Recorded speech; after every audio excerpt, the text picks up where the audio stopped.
Welcome back to Thinking Critical. This is Wes. It's time for the best damn comic book YouTube and podcast and all the interwebs here every Saturday live for you. The Comics Aficionados got a great panel today. We are going to be doing a Ask Us Anything. I went on to the community tab in YouTube to see what everyone was thinking, what they wanted us to talk about. So I got a host of like 30 questions. We're going to ask everybody on the panel. We're going to have a good time here. Hope everyone had a wonderful Thanksgiving.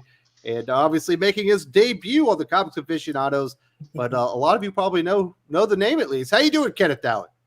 I am doing wonderful. It is awesome to see you guys, man. Yes. Glad you can make it. I like the shirts. Thank you. Some nice Todd McFarlane Spider-Man going there. Oh yeah. Wanted to decorate everything because this is a special occasion. I just love this channel, man. I've been following you guys for it's been over a year. Probably I followed you guys. Probably 2.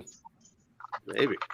Yeah, close to 2 years. You're right, now. Probably close to 2 years. And I just love you guys' discussions, the content. You know, I love comics all my life, man. And it is very, very hard not to be romantic about superhero comics, man. It is. Well, absolutely. We're hoping that you can wax poetic about some comic books. We've got some questions for Kenneth. We got questions for Skip, Doc, Mark, and Gevian. Everybody here on the panel, so we should have a good time.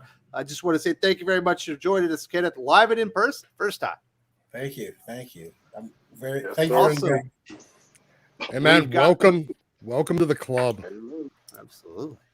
We've got the writer behind Comics America, Black Ops GI, and a host of other wonderful comic books out there for you, Mark Pellegrini. How you doing, Mark? I'm doing good, man. It's good to be back on your channel. I think this is my first aficionados panel with you guys, so I'm excited. I believe it is. Every time I ask you to be on here, you're like, I don't want to talk about that. I said, well, we aren't going to be talking new comics so much this week. It might be just your style. I don't know anything about She-Ra. I don't want to be on your panel. So, Mark, how's everything going on the Comics America front? Where are we getting this next volume?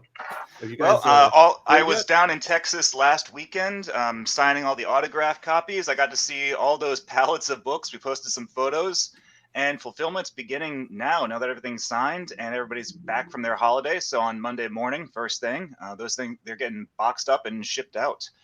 I finished the script, the first draft anyway, for Black Ops 5, which is the Black Ops Comics America Soul Finder crossover. Tim already sent me back his notes. He was most displeased, so I'm going to have to be rewriting that a bit. No, he only had a few small changes for me, so I'm going to be working on that. Hopefully have the second draft done by the end of the weekend, and then he'll be ready to go on that. Sounds very exciting. Welcome to your first Comics Aficionados panel as well. Oh my goodness. Also with us is the man that's representing the Second City, Gevian Darkin, the man behind Animated Concepts, but he didn't go see AEW this week. What were you thinking? That was one of the best promo battles in wrestling for the last 10 years. We had CM Punk versus MJF live in person. You missed it. I was too busy and too broke, so that's all I got to say. I understand the broke part. Otherwise, you can make time for CM Punk. How you doing? How's the Animated Concepts going? Animated Concepts going good. Just gearing things up. Looking to make some announcements next month. So it's things are moving along. Brought on 2 creators, an editor, and a penciler for the first project. So things are moving along. Just keep us in prayer as we try to find some good, reliable, and talented creators. It's not as easy as it looks. As Skip can attest to. Speaking of keeping people in prayer, we do have a member of the Thinking Critical family. They are going through some difficult times right now. Their father was recently very sick. As soon as he recovered, their mother actually had a fall and I believe broke her spine. It has been confined in the hospital. And we have been keeping them company as they have been keeping vigil, obviously, which are healing their mother back to health. So definitely keep that person in your thoughts and prayers. Send them good vibes if you're not a believer. And definitely let them know that we are thinking of them in this very difficult time, and we definitely wish them and their family nothing but the best during these holidays. Much well wishes to them. Much well wishes. Yep. And next up, we've got, I don't know, you just had a big win. You guys beat the Lakers in triple overtime? What the hell, Skip?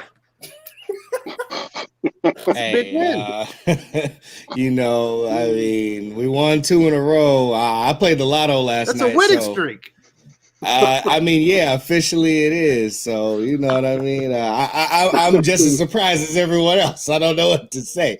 Anytime the Sacramento Kings win at all, I'm like, all right, let me get my scratchers. Let me do my numbers. Skip might be a billionaire tomorrow. I might wake up Bruce Wayne. Who knows? Who knows, right? Anything can happen. Why not me? Yep. Every dog has his day, and it's been night for 15 years. So,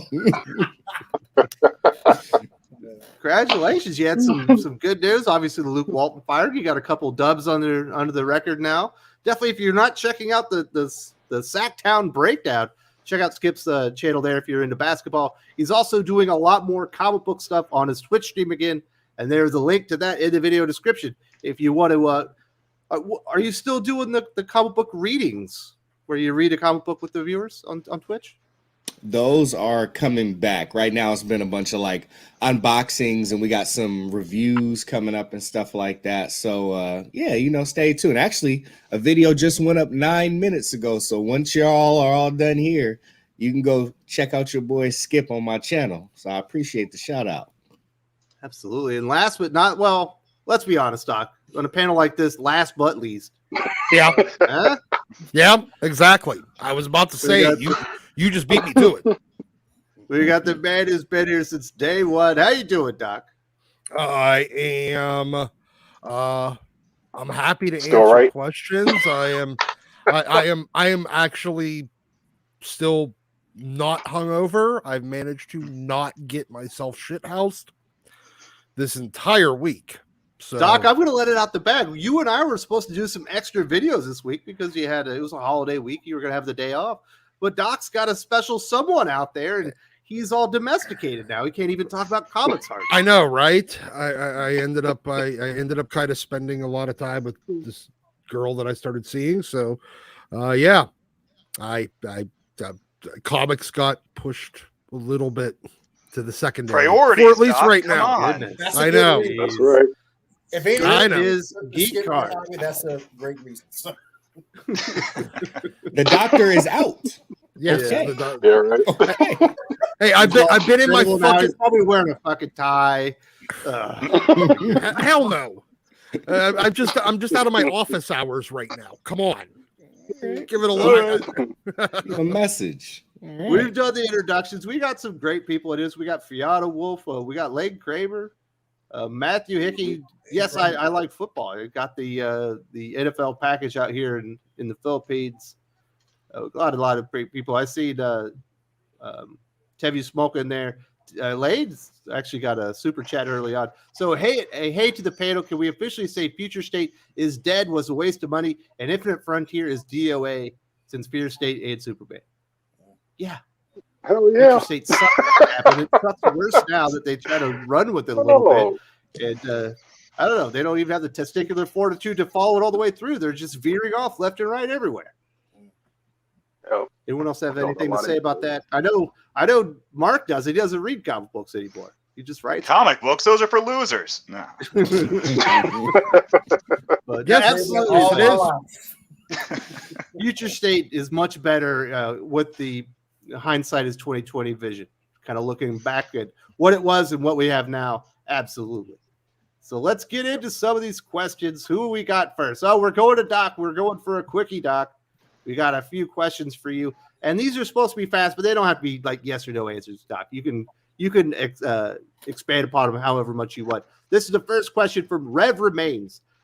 How does it feel to always be right and people still argue with you? I'm used to it. I am. I'm quite used to Did it. Kenneth write this when it says Rev Remains? I don't believe it. I am quite used to being right and people challenging it, and then the next time I'm right, they forget about it again. It's like I'm just the forgotten, always right guy, and that's fine. I get my own amusement out of being able to just sit there and go, yeah, I was right again. Oh my goodness. Like twirling his mustache right now. We got Cal Lyle supporting the channel. Thank you so much. Whoever wrote that X-Men Green is probably a fan of Kwanzaa and Mark Waid's Ignited. They're almost the same story. Yeah. I did not read Ignited. Did anyone read X-Men Green besides myself? I Well, I saw refuse to. It Yeah, was, I it saw the was reviews. heinous. It was so bad. It's just like two kids going out and murdering people for like using plastic bags. But they're not Yeah, presented I'm not as sure what that has to villains. do with. Yeah, I'm not sure what that has to do with Kwanzaa, but apparently somebody's Yeah. never celebrated Kwanzaa before. But anyway, No, Kwanzaa's a writer with Oh, a Mark writer, Waid gotcha. and the book Ignited. Yes. okay. I've never read Ignited, so I bow out at this point. Yeah, personally, Man, I haven't Gervain's not up on the scene. Oh haven't no. read- Okay. It's better that way. It's better that way. Yeah. What do Basically. you say, Kenneth? No, personally, I haven't touched X-Men since halfway through Hickman's run, where all that nonsense started happening. Of course, we know that Marvel editors are just interfering like they tend to do. Yeah, well, you're the lucky one. Doc and I are still in here because we do those X-Men shows. Yeah. So, Doc, here's the next question for you, my friend. What advice do you have for the smell of comics permeating one's room? While I am okay with it, I'm sure visitors to my home notice the smell of comics. Do you use air fresheners? Well, the question is that actually the smell of comics or just cat pee and lacking of shower? Let's assume that Peter D is not a dirty person, that it's Okay. actually that old comic All right. smell. Then I have a very good solution. It actually works both directions. What I mean by that is it prevents the paper of the comics from absorbing smells, and it masks it basically just sucks up smell and everything completely. I use silica packets, the kind you get in shoes, like a new pair of shoes, those little To keep your shoes fresh and the moths Yeah. out? Yes, to keep mold, keep any moisture, mildew, any of that stuff. It basically absorbs a lot of any moisture or in the area. So I would use a dehumidifier and or the silica packets, because what you're really smelling is generally going to be the basically whatever those comics have absorbed over the years, as well as a small amount of mildew or mold from them absorbing, especially newsprint era comics, from them absorbing moisture. So the idea would be to reduce the amount of moisture, and you will end up reducing a lot of the scent that might go along with it. So Can you Febreze it, Doc? I do 'Cause you not can Febreze recommend. anything. I really, really, really do not recommend the use of any sort of chemical around your comics. I'm not then it joking just- on this. Well, even Febreze, then it just smells like you're trying to cover up cat piss. It just smells like cat piss and lilacs now. It doesn't really do anything. Yes, exactly. So, Febreze doesn't work on cat piss? not really. It's just, no, it doesn't do anything. So no, seriously, the silica packs, you could get some big ones. You can actually buy big ones on like Amazon, like they're like the size of like one of them, like hand, those hand warmer things that you can stick in your gloves.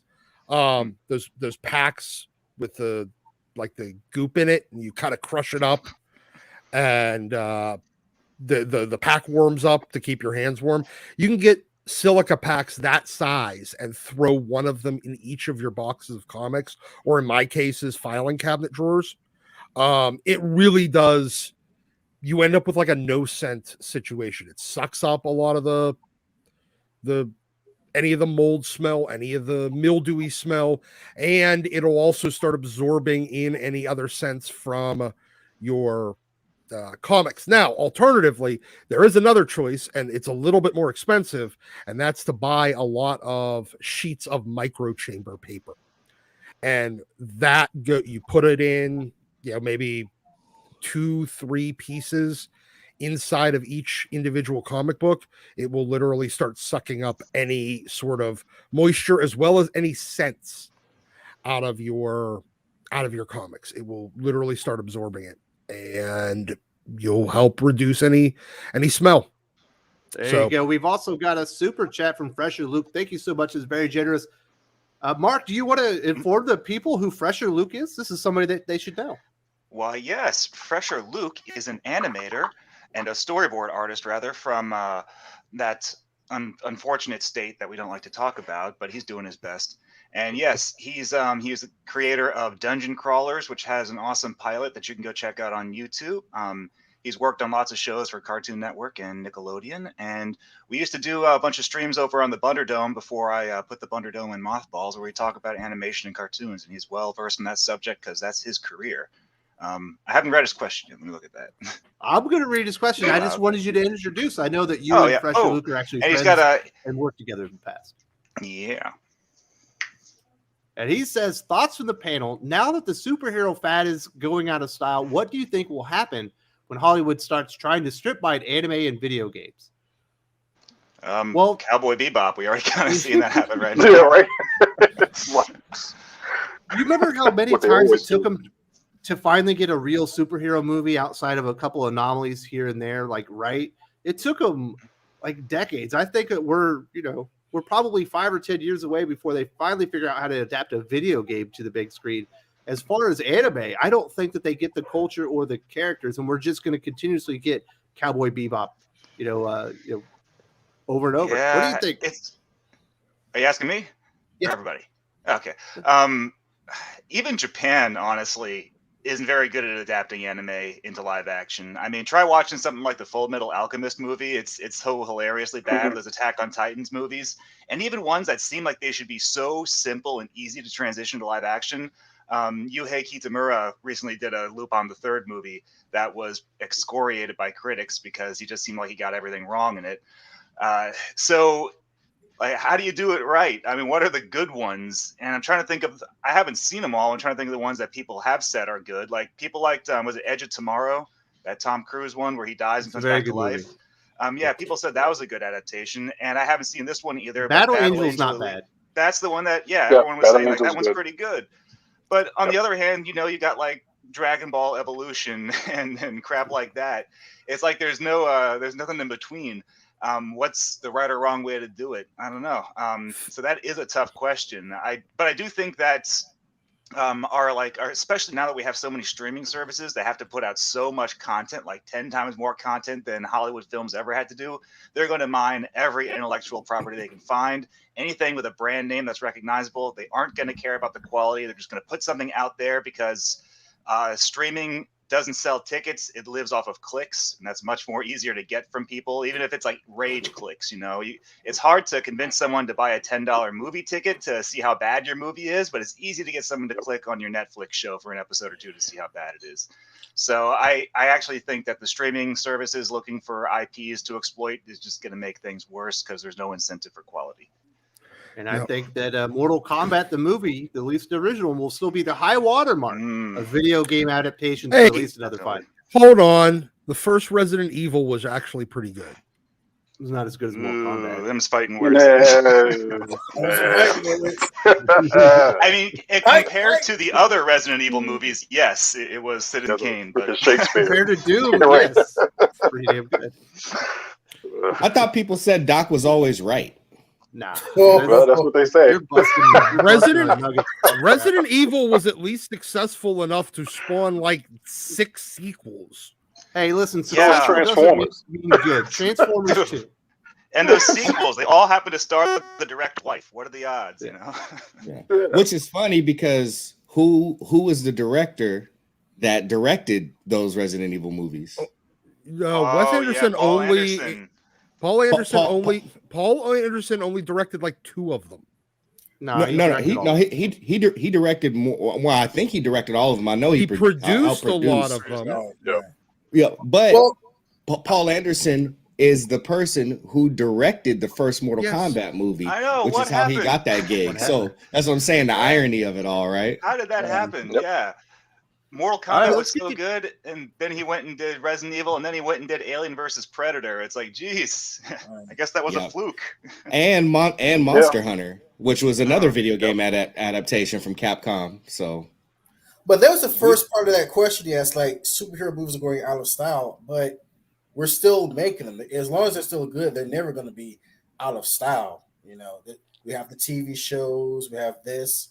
It's like when people say about comic book movie fatigue, maybe, but as long as it's good and it's critically acclaimed, and it's a huge box office, it's never going out of style. It's like novels and everything else. It's been around for over 100 years, but people are going to see those movies. So it'll go the way of the found footage film, where it'll go underground and you'll see it every once in a while, but it won't be every month there's a new superhero movie eventually, I think. Oh, wait, hold on. Best What? video game movie, still Sonic. Oh, that one. haven't That seen came out of left field and was really good. I enjoyed that. Yeah. I started watching that with my son, but we haven't finished it yet. and don't Yeah, forget so the last of this is going to be on HBO soon with God, what's that Hispanic actor? Why am I blanking? He's on Mandalorian. Why am I blanking on his Pedro name? Pascal. Thank you. Yeah, Thank you. yeah, Pedro So that's Pascal, coming out on yeah. HBO. So HBO has a great track record. Nine times out of 10, their stuff is great. So We've also got Callum Lyle. He'll supported the channel. Thank you very much. This is to Mark Pellegrini. Was the art style for Common America inspired by the anime company Studio Trigger? They did Gurren Lagann and Kill a Kill. I'm the writer, not the artist, so I can't say exactly what Tim's inspirations were. But The yes, artist is in the video. He's watching this live, so he can let us know. Tim, get in on this. But yeah, no, I know that Tim and I both love the works of Studio Trigger. Tim is actually the one who got me to watch Little Witch Academia, and then he got me to watch Kill a Kill, and then we both went to see Promare in the theater. So I'd be surprised if Tim wasn't at least marginally inspired by the aesthetic of Studio Trigger's work. I haven't seen Gurren Lagann. I think that was a Gainax, but it was made by the same people who started Studio Trigger. But yeah, I'm pretty sure Tim put a little bit of influence from Trigger in his stuff. We've got common sense here. One of my fears is the more anime manga becomes more mainstream, the more targeted by corporations like Netflix, Cowboy Bebop, and live action Berserk. Absolutely. Once your hobby becomes popular, corporations steal it from you and then they ruin it. Yeah, I'm gonna be honest with you. I mean, like, I think you know, obviously there's a variety of age, you know, within the chat and the panel and all of that stuff. But I adapted to this a long time ago. When it looks bad, I just don't watch it. Yeah, right. That's, Like, that's I keep the it easy simple. solution. Yeah, you know, like. But I want to be a part of the conversation, Skip. I mean, then you know, then there's a price to pay for that admission, my friend. That doesn't mean I don't get a bellyache about it. I mean, you can bellyache all you want to, but you can't blame nobody else. Like, they didn't make you watch their movie, so you know, Well, it's, Mark, it's all you. what's When are you that guys meme selling where it's out like- Common America to Say what? Netflix? When are you guys selling out Common America? Not anytime soon. Tim and I have actually talked about that. One, we don't think they're ever going to approach us because we're not on their side when it comes to certain things. But we're story arc in Common America. We've still got a lot of work to do and a lot of growing to do, and it's a little early to be selling out anyway. But You guys are going to go the way of Metallica. Oh yeah, right. We got 4 albums out of Metallica before they sold out. You know. Hey, but I'm not gonna lie. When you said the name Common Sense, I did think it was KAMEN before I looked at it. So I'm waking up still. But absolutely, anytime your hobby gets popular, corporations come in, they ruin it. We've got one more question for Doc before we move on. Here's the last one. Doc, do you think the new universe created by the Beyonder at the end of Secret War 2 was intended to be the white event that created the new universe and that line of comics? That's from Atomic Count. I think that was, yes, I do believe that was the intention. Now, whether they ever actually executed it, I don't. It's been so long since I read the original New Universe stuff. I mean, like a long time, that I barely remember any of it. And most of my recollection on New Universe stuff is Warren Ellis's New Universal from the mid 2000s. So I don't remember how they actually did it, but yes, I felt like that was their goal. Now, I also feel like they very much like kind of freaked out and and didn't commit to the choice. They backpedaled on it to not really connect them correctly.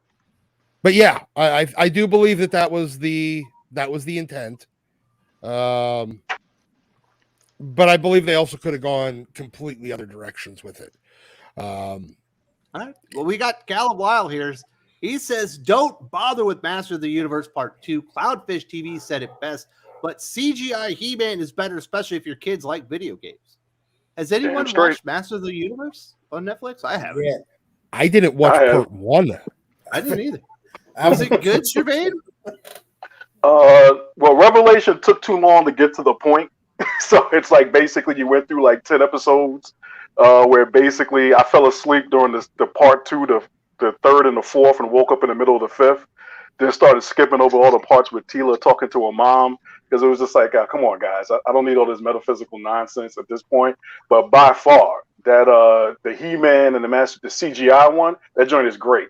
That joint is I like put it on for my 6-year-old, and he's like a He-Man addict now. Oh yeah, no, that joint makes me feel like what it was like watching He-Man back in the '80s when it first came out. It's like I'm Team Ram Man. It just makes a hell of a lot of sense. It's like it's completely ridiculous. It's like all the canned power moves and all that. But sometimes that's what you want to go. It's got just enough story that as an adult you don't feel like you're totally reverting back to a child.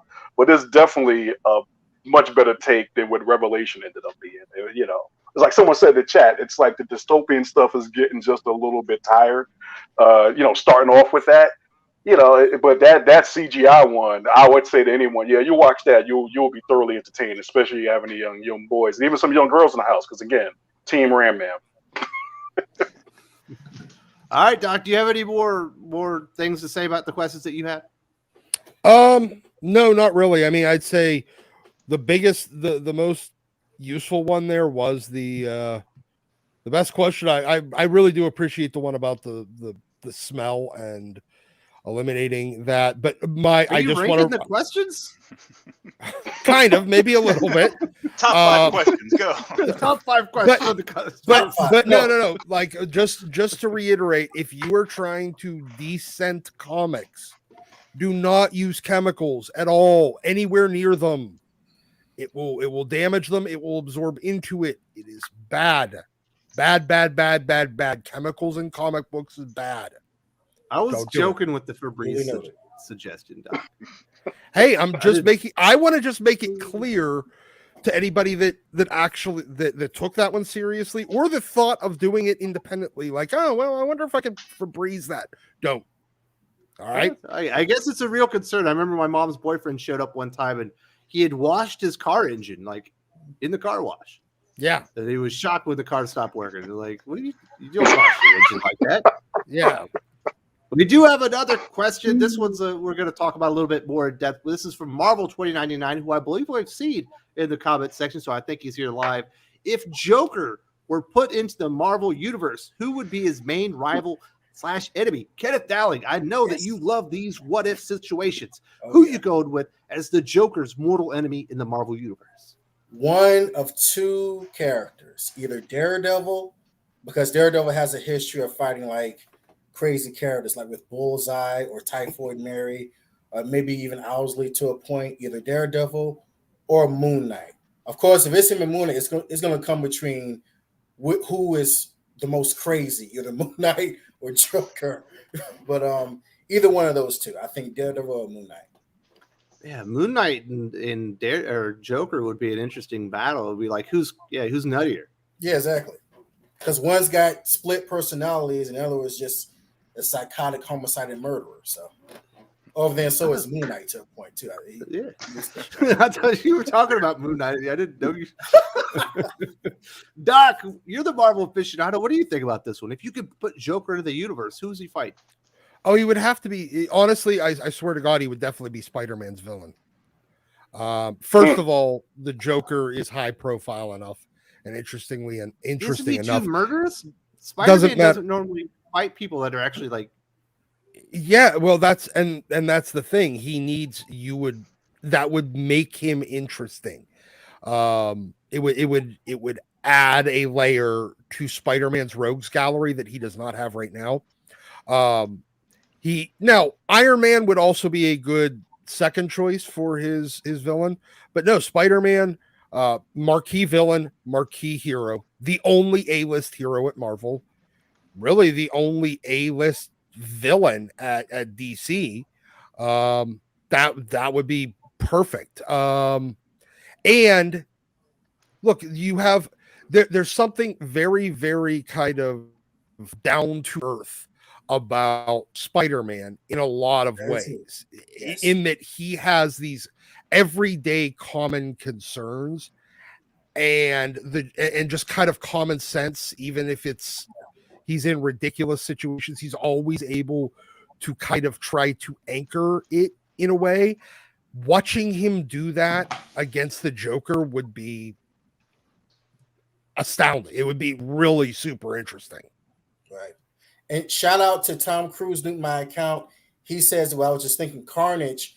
When I think it also, because Carnage is also a homicidal psychotic murderer as well, and Spider-Man fights him. So he says Carnage is Joker. So that is a good point, Doc. Yeah. Yeah. I didn't think of it, but yeah. Yeah. I mean, I'm just thinking about it in kind of the diametrically opposed level. We do have a super chat we're going to get to real quick before we get back to that. We got Callum Lyle from Australia. Thank you so much for supporting the channel. They would never touch Berserk. The fan base for that is like a mama bear. They would focus too much on shipping Guts and Griff. No, I'm not. I don't know enough about Berserk. In fact, I'm one of those guys who doesn't get. If it's something I've been putting off reading or listening to or watching for a long time, what ends up always spurring me into finally taking the plunge is when the creator dies. I'm sorry, but I do want to read Berserk really badly. Now, that said, I don't think that these corporations care. They don't care about the mama bear as a fan base. In fact, they're openly antagonistic towards fan bases, towards audiences who like something. You know, we saw that with the Ghostbusters 2016 movie, where anybody who questioned it was called a man baby and a misogynist. Like, they don't care. They go after, even if it loses the money. So, I mean, they would take Berserk and they would desecrate it. I mean, if Dragon Ball Z isn't safe from a horrible Hollywood live action adaptation, I mean, I don't think there is a sacred enough franchise in Japan, except maybe, I don't know, Pokemon Astro was Boy. pretty decent, right? I didn't see Pokemon. That one actually got, I feel like that one got overshadowed by the Sonic the Hedgehog movie, which was really good. Yep. I don't know if Detective Pikachu was any good or not, but I haven't heard anything bad about it. My kids Nintendo, though, Nintendo's usually pretty strict after the Super Mario Brothers movie about how their stuff is adapted. So I kind of feel they hold a leash on Hollywood. But we'll see how that Chris Pratt Mario Brothers movie comes out. You're the only person I've ever met that likes the Mario Brothers movie, Mark. I love that movie, not as a Mario Brothers movie, but just as a really enjoyable kids film. It is a fun kids movie. I don't care. It wasn't even an enjoyable kids film. I took my brothers to see it. We all thought it sucked. There was only one good line in that movie, though, where they asked him what their names were, and he said Mario. That was hilarious. Other than that, the rest of that movie was just terrible. Terrible. You know, and the Flintstones, where they did the. Oh God, the Flintstones. No, I'm not going to agree with you. I hate the Flintstones, but no, they called that movie like Fabio and Fabrizio's Adventures in Dinosaur City. Everyone would have loved it, but no, they had to go. Okay, I'll give you that. I watched that as a kid, and I didn't like it. Look, I'm partial to Dennis Hopper because may he rest in peace. I love Dennis Hopper, so almost anything he's in, I'm gonna like because I'm a fan of it. Watch me. I mean, even Waterworld, right? Yeah. I'm obligated not to speak against the movie. It's got John Leguizamo in it, so my lips are sealed. But I do want to say this: I thought of a anime live action adaptation that I like. Fist of the North Star with Gary Daniels. Yes. Oh, come on, man. Why'd you even go there? I mean, I speak up and say I like the Mario Brothers movie. Everybody goes for my throat, but I do like the live action North Star movie. There's nothing wrong with it. Yeah, Gary Daniels. I wish he was like a bigger star than he was. Gary Daniels was like an amazing action star martial artist. Like, dude, that was yes. Great pull, Skip. Great pull. Yeah, you know Thanks, that movie's Kenneth. like, it's cheap. It looks like a straight-to-video kind of movie, but that's exactly what Fist of the North Star should be. 'Cause it It should be was. some sort of like really trashy grindhouse sort of thing, and that's worked so well in its favor.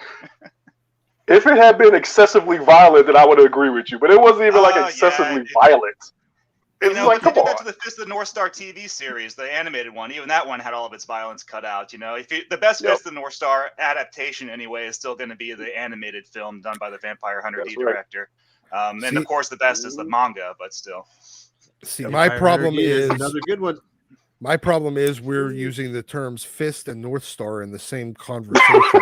And For an X-Men fan, I don't that want. would not be a good And thing. for an X-Men fan, that makes it a very Oh. uncomfortable conversation for me. Well, you made it I see what you uncomfortable, did Doc. there. That's what I'm saying. Thanks, Doc. Does anyone else think of have any opinions on who Joker would be fighting if he were in the Marvel universe? Oh yeah, I got you on that one. Now I'll say this. So I'm gonna go to Kenneth here. So I think Kenneth got a half right. Like Moon Knight to me was too easy because there's too many easy comparisons between it's Batman, so Moon Knight, so therefore Joker. I did not think of Daredevil, but actually it had to change my choice because my choice actually was Captain America. And the reason why I said Captain America with the Joker is because Joker really likes to go after people that he considers raging hypocrites. And Captain America, he would probably look at somebody as like, are you kidding with this American dream thing? And he would be trying to tear that down as hard as he can. But now Kenneth has brought up Daredevil, so I'm going to have to switch to Daredevil because that would make a hell of a lot of sense given that particular motivation of the Joker. So I'm going to go with Daredevil now. You know, it's funny because I had almost the exact same choice. My head was going to be Captain America. My reason was that Joker likes to target the biggest stiffs. It's like the origin of Sideshow Bob from The Simpsons where Krusty hits Sideshow Bob with a pie and says, like, it's only funny if the sap's got dignity. And I feel like that's Joker's attitude why he goes after Batman.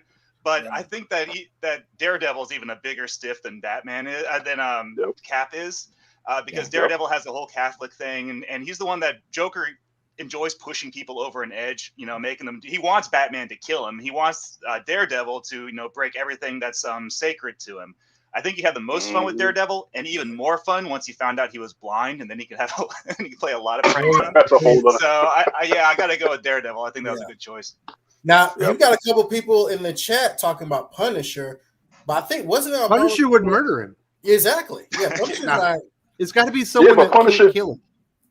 Yeah, but Punisher did do that to Daredevil on some occasions. It operated that same way, trying to make a mockery of his whole stance on the law. So I think it's Daredevil is definitely the one to go with. I think Punisher would be like, yeah, you know, let's go, dude. Like, did you have an answer, Skip? Okay, Joker. I mean, I think y'all took all the best ones. I can't think of. Yeah, I can't think of who. I mean, who else? What else would Four? Be, you know, okay. I will say who would be interesting. I mean, and still, I think he would kill him. But if we're talking about like someone who's a stiff, he's a stiff in a different way. I would say Logan, because Logan don't like to joke, and Logan don't. That's what I said. But I'm just talking about like if we're playing against someone who's a stiff, one shot. I mean, yeah, because I mean, look, like the stuff that he did with Deadpool and all that stuff, you know, how they play against that. But I mean, if I'm throwing one out against someone who at least they have good chemistry, but it couldn't be even a mini series. It would definitely be a one shot. Pun intended. The biggest stiff in Marvel is Cyclops anyway. Why wouldn't you go after Cyclops? That would be funny. Who deserves it more than Cyclops? I mean, really. You said stiff. Cyclops is not even like a third-rate Captain America. Man. He is a great leader, though. Cyclops is a great leader, great team leader. Yes. But Joker would drive him mad to give up on the team. It'd be perfect. Right. But real quick, I do like Doc's suggestion with Joker and Spider-Man, because Spider-Man, he works best when he's out of his element. And if he's dealing with Joker, it's like Spider-Man, because he's such a affable, normal character, he's not going to know what to do when he's going up against the Joker. That's something he's never dealt with really in his life. Well, outside of Carnage. So with him and Joker, Venom too. Venom at one point was that same kind of a character. So if you want to see Yeah, if you want to see a good example of Spider-Man versus the Joker, just watch the final confrontation in Batman Beyond: Return of the Joker, because Terry's already basically Spider-Man, just in a Batman costume. So I mean, that's pretty much how their interaction would go down, and it was pretty great. Good Yeah, point. and it would be a little interesting because Peter is a wisecrack, so he cracks jokes. So they would have that whole dynamic of the Joker trying to be jokey, and then Peter cracking jokes on his joke. So they'd have a comedic through line as well. Mr. DC Comics chimes in. Thank you so much for supporting the channel. Daredevil can't even handle Kingpin, let alone Joker. Joker will go after Iron Man to prove Iron Man and Batman are nothing alike. Iron Man is more like Lex Luthor. Daredevil can't even handle Stiltman. What good is he? Exactly. Yeah. Hey, you know what? That was why Iron Man was my second choice behind Spider-Man. You know, Tony is kind of a bit of, you know, a stick in the mud sometimes. I'll put a few drinks in him. Yeah. About it. Well, he would, you know, Joker would absolutely use Tony. It might be the most interesting way to use Tony's alcoholism against him. Well, what's his name? Already did that. Obadiah Stane already ruined his life with alcoholism. Yeah, I understand that, but it was done poorly. I think the Joker might be able to do it better. That's my point. I can't believe you said that was done poorly. I thought that was Denny O'Neil at his finest. Wasn't that? No, I'm not talking about the original Demon in a Bottle. I'm talking about the follow-up story where Obadiah Stane makes him an alcoholic again, and then makes him give up being Iron Man, and then Rhodey's Iron Man, and then they had the bombing and all that stuff. No, but I mean, I'm not talking about anything that was done in the last 30 years. I'm talking about stuff that, you know, they've tried to go back to that. Oh, Tony's a recovered alcoholic. Way too many times, and it's fallen terribly. It's failed terribly each time. I think maybe the Joker, as the antagonist for that, may make a follow up on that work. All right. Well, Wraith X7 says live action Bleach movie was good. I didn't even know there was one. Absolutely, it's on Netflix right now, sir. Let's go to the Gervain section. Let's get in and out with Gervain. Gervain, what do you think of Boom Studios books like Something is Killing the Children, Seven Secrets, and others? And that's from Brado Warrior. I say Brado Warrior, they're fantastic. I've been a huge fan of Boom. Will continue to be a huge fan of Boom until they screw it up. I love the Mighty Morphin Power Ranger series. Big fans of Once and Future, even though it's starting to lose a little steam. Seven Secrets, I've recommended on the show before. And even though I'm not a big fan of decompressed storytelling and or somebody writing to get the Hollywood deal, something is killing the children, I actually enjoy that. I actually enjoy that one. That's one of the few ones written that kind of like very slow, one thing happens in an issue style that I'll put up with at $3.99. So I think Boom is doing a great job at this point. I think the only thing that's going to do them in is whoever is like basically captaining the ship there. I guess either when they get pushed out, run out, fell out, or whatever it is, that's when Boom will basically hit the bricks, as they say. But I think Boom is doing a great job right now. They've got something for everybody. They got something for everybody, and I could definitely pick 5-6 titles that there's definitely 5-6 titles that I collect every month. So I think they're doing a wonderful job. Yep. Gervain, this is from Maris. If given the chance to run Marvel and or DC, what would your action plan be to restore the sales and readership? That is such a tough question. All right, well, the first thing I would do definitely is I go to what Kenneth says, is that I think the stuff has to be good. I think a lot of times when you hear people complaining about stuff, it's like they'll typically only complain about it if it's really, really bad. If the product, the story is really, really bad. If it's really, really good, things like pricing and format and things like that just go out the window. So nobody's really complaining about paying $8 for TMNT Last Ronin because everybody's enjoying it, you know, and they understand the prestige about it. So to me, I would definitely institute an editorial policy where all the writers would have to understand or take a class about the 3-act structure. They'd have to at least read story by Robert McKee and screenplay by Sid Field to begin with. With the artist, it would be like, you guys got to get How to Draw Comics the Marvel Way, comics of sequential art by Will Eisner, and figure drawing by Andrew Loomis before you put a pencil to any of my paper. And then I think the other thing would just be you have to create a mass market where basically I would say a $250 cover price, where you're basically doing reprint material and new material that basically can go into pretty much any retail outlet where you already know, much like the newsstand, you're not selling half of them. Get those back, give those away for free like 6 months later, or put them in those little 3-packs someplace. The whole thing is to build the next generation of readers.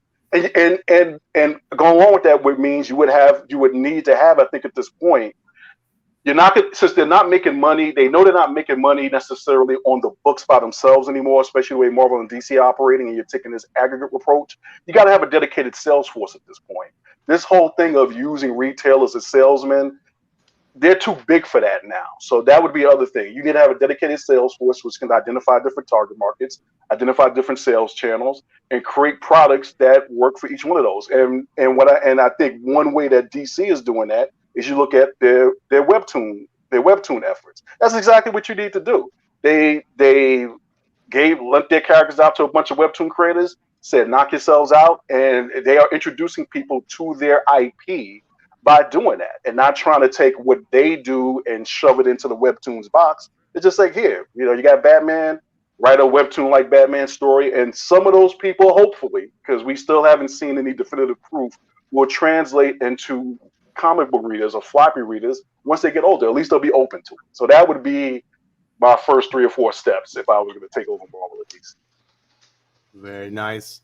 This is your final question. This is from Tevye Smoka. If you haven't checked out his YouTube channel, you are nuts.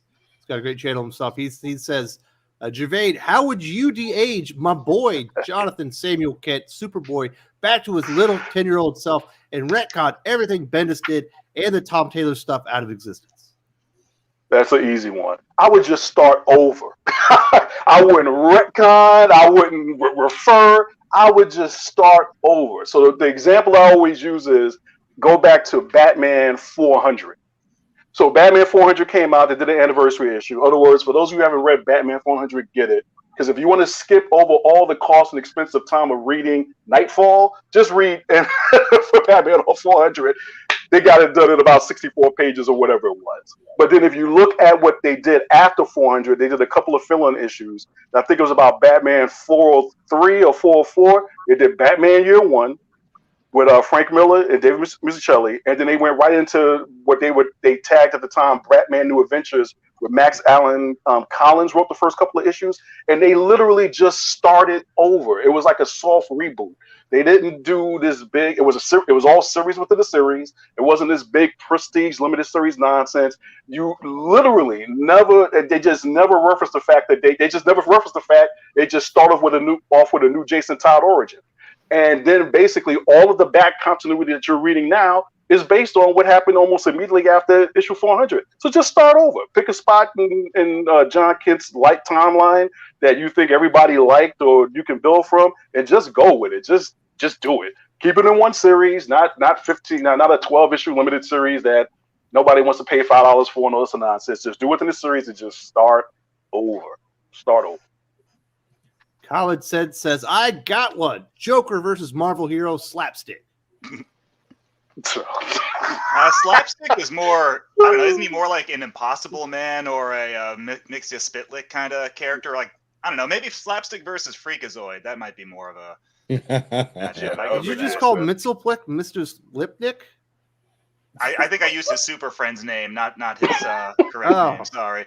Mixia Spitlick. There you go. I gotta pronounce it like Gilbert Godfrey. It's not Mitzelplick? Mixia Spitlick. Yeah. Now, Joker doesn't have any powers. I mean, if he ends up getting put with, what did they do in the 90s Batman cartoon? They put him up against the Creeper, and Joker got his shit kicked in that entire episode. It's like sometimes if you put him with a Joker who has superpowers, then he always ends up just getting embarrassed. He beat up Batman, too. Yeah. Cal Miles says, how would you erase all of Tom King? Over to One the side. story at a time. One Yeah, that's story right. at a time. to get that Men in Black device. Yes. Forget Tom King. The neuralizer. Yes. There you go. The neuralizer. Sure. I mean, I would just make him happy. I'd make him so happy. He just wouldn't want to write comics anymore. Like no more using us as, a therapist. Yes. Like it's like, Tom, look, you got a smile, Tom. Like, but not like a cynical one, like a It's like not like a puppy Wednesday day until he Addams one. stops. That's what I'm saying. Just one puppy a day full can year keep of the Tom therapy. King away. Yeah, a full year of therapy paid for by the government. Just have some There therapy. you go. At this point, I'll pay ACA. for it. Call me. It's me. I'm the government. I'll pay for it. Yes. Yes. All right, Gervais, do you have anything else to say about the questions that you had?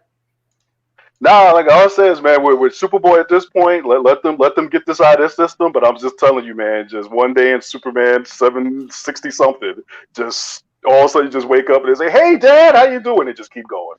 That's it. Don't look back.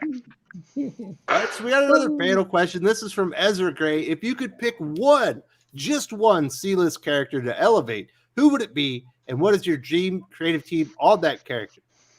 All right, Kenneth, I know you like these what-if scenarios. What's your character? What's your team?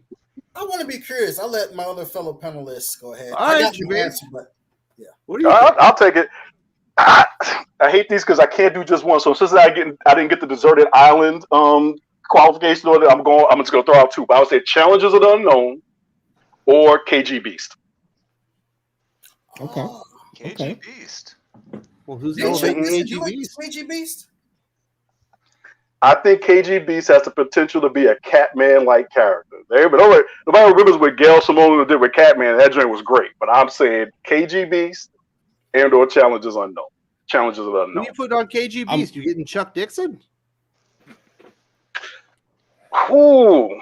Oh, now wait a minute. So the creative team is related to the C character that you're Yeah, putting and what up there? creative team would you use? Oh, I to thought that was a elevate separate the question. Okay. Okay, I could give you that one. I would definitely. For me, it would be Christopher Priest as the writer, definitely. And I would go with Greg Capullo. I would go with Christopher Priest and Greg Capullo. That would be my choice. Yeah. Okay. Nothing wrong with that one. I would only make one because I like Challenges of the Unknown. I would only make one change. I might go with Dennis Cowan as opposed to Okay. But that's I just can me. see that. Give All right, challengers Mark, we of the know Well, so my problem is kind of like what we were. Oh, I'm sorry, Doc. Go on. No, I was going to say give Challengers of the Unknown to John Byrne. Oh, is he? That Isn't he crazy though? Yeah, maybe in the 80s when he was doing fan focus, he did do that, and Kenneth like this one. He did, and that's what I was thinking of. He did do that what if that was basically a version of the Fantastic Four as the Challenges of the Unknown, but that would be 80s Burn, not Burn 21st century. Not whatever's going on right now. thinking Yeah. peak Burn, because you can't do modern day Burn with that. It's like I love Frank He'll Miller, burn it but down. I don't think I'd want to put modern day Frank Miller on anything. I've heard that Exactly. Byrne's X-Men stuff that he's doing right now on Patreon is awesome. Yeah, I've heard the same. I have to read it. Yeah, I've never. I don't know. Well, Hey, where'd you hear that from? Did you hear that from John Byrne? No, I'm talking. Exactly. People tell me that that's the best X-Men comic that there is. You heard it from Yeah, that's a John little Boo Earns. Are you saying John Byrne or John Boo Earns? All right, Mark, get to business. You want to elevate. This is one of those monkey's paw questions, though, because every time it's like I liked something before it was cool, and then of course once it's discovered, like Deadpool was great until he was cool, and then he showed up and everything, and Harley Quinn was great until everybody discovered her, and then she started showing up and everything.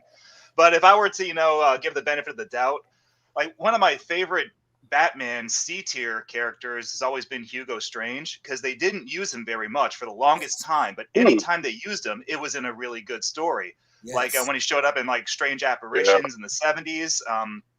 What's his name? Matt Wagner did a really good story with him, like a mini series. That was awesome. That cartoon, The Batman, the one that came out after JLU, that nobody watched. The best Hugo Strange stories are actually in that cartoon. He's only in like 5 episodes, but they're all winners. He's just a really good underutilized character, but he works because he's underutilized. So I think elevating him, like his biggest storyline was probably Arkham City, the video game, and he was good in that. But have they been using him? Because I haven't been keeping up with like Fear State and Future State and all that stuff. Have They been use using him a lot lately? more than they used to, but he's never like the big bad. He's always like in the background working for somebody.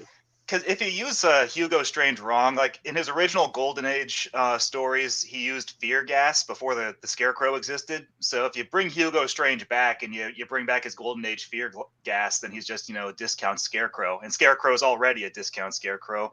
So, I don't know who I'd put on Hugo Strange, because there's been so many good Hugo Strange stories like Prey and Terror from Legends of the Dark Knight. And then the one by Matt Wagner, I said, and then the Marshall Rogers one. It's who hasn't done a good Hugo Strange story? Has Chuck that Dixon dude ever from used Comics Hugo America hasn't done a good Hugo Strange story? Yeah, right. Well, I'm just thinking of the Batman people that's who might not have written Hugo Strange. You have to ask Chuck next time, because I can't remember a Hugo Strange story written by Chuck, and I'd love to see him take a whack at that character. He's done just about every other Batman villain. Just by law of averages, he's done every Batman villain at this point. Probably, yeah. So I'd love to see his take on him. Hey, Mark, how about Scott Snyder? Ooh, Scott Snyder. Oh boy, I can't wait for that 12-issue Hugo Strange epic that really has 2 issues worth of content. No, I don't. Story arc. Right, I don't dislike Scott Snyder so much. I actually like Court of Owls. It was 12 issues. I think I kind of started falling out of love with Scott Snyder around Death of the Family, because that one just seems so pointless. But he can write more condensed stories. He did like a 2-parter with Clayface early in his run that I thought was pretty good. Yeah. Snyder could probably do a good Hugo Strange story, as long as someone said like 4 issues or less, and he had to do that. I wouldn't mind seeing that. It's funny. I am notoriously known for not liking Snot Rider, but it's funny that you brought up that Clayface story, because that was actually my favorite issue in the whole entire run, where he gets like trapped in that room and they're digging through stuff and they find the Batman Beyond suit, and that's what gets him out when it was a prototype. And I hate to say it, but I probably only really loved it because it was tied to Batman Beyond. Right. Well, hey, I'm not even a broken fan. Clock is right twice a day. Like Tom King's the worst, but I really love his Elmer Fudd versus Batman one-shot. That comic's actually really funny and really entertaining. That's like the one book that everybody liked from Tom King. And you mean a broken Scott. A broken Scott is right twice a day. He also had that Swamp Thing winter special that's actually really good. But we do have a few super chats. Let's catch up on these. Kyle Miles says, what kind of story do you think Tom King reads to his kids? I know. Hey, I know exactly which one he reads to his kids. Yeah. Hey, I got homework for all y'all. He reads Ice Cream Man issue number 20 to his kids. Mark my words. Oh Lord, come on. All right, I guess I'm going to Google. Okay. Yeah. Go do your homework and then call me the new Doc, because I'm always right. What fairy tale ends with everyone dead? Because that's the one. Well, all the Europeans ones did. They were all like horror. Back in the day, all the Hans Christian Andersen. Yeah. Oh yeah, the Hans Christian Andersen. A lot of the bears people ate dead. the girl.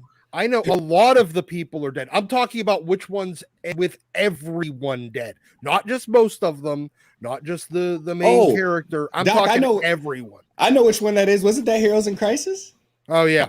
Right. That's he reads his kids' Heroes in Crisis. With Tom King, like, there's this one issue that was so weird where he was going after the KGBs for shooting Dick Grayson, and in the middle of the story, like, he put in this like weird nursery rhyme thing. They fall in, and the characters, the rabbit, the turtle, whatever, fall into a pit, and they start eating each other to death. I'm like, what the hell is this?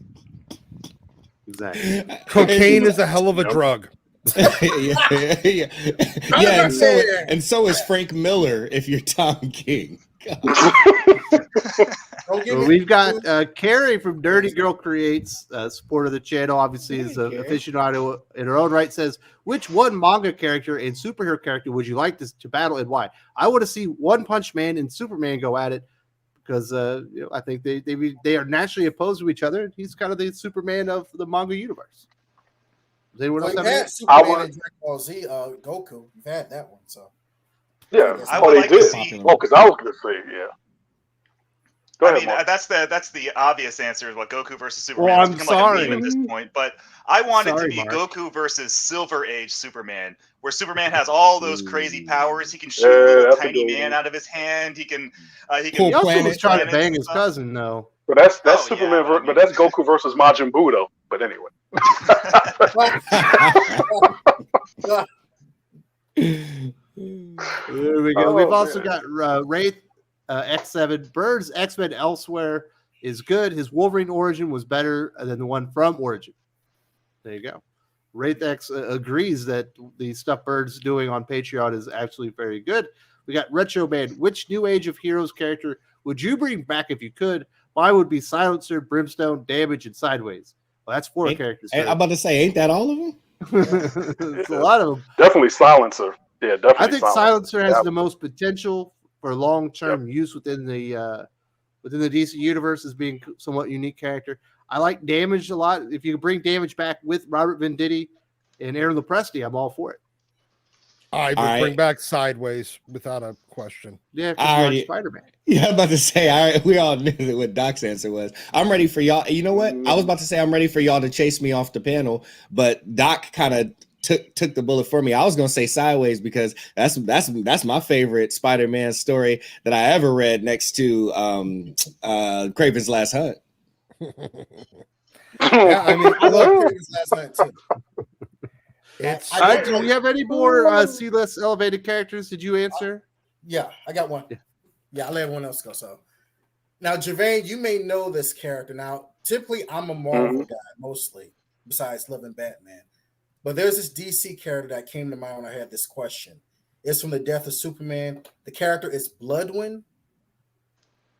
Yeah, you know. I would have to be like big no on that one. Blood when it was corny as you know what. You talking about the guy that used to be Martian Manhunter? That was Martian Manhunter? Did they Yeah, he was Martian Yeah. convince me? Oh, He's like Terrence Howard after he got the hustle and float there. He just got corny, son.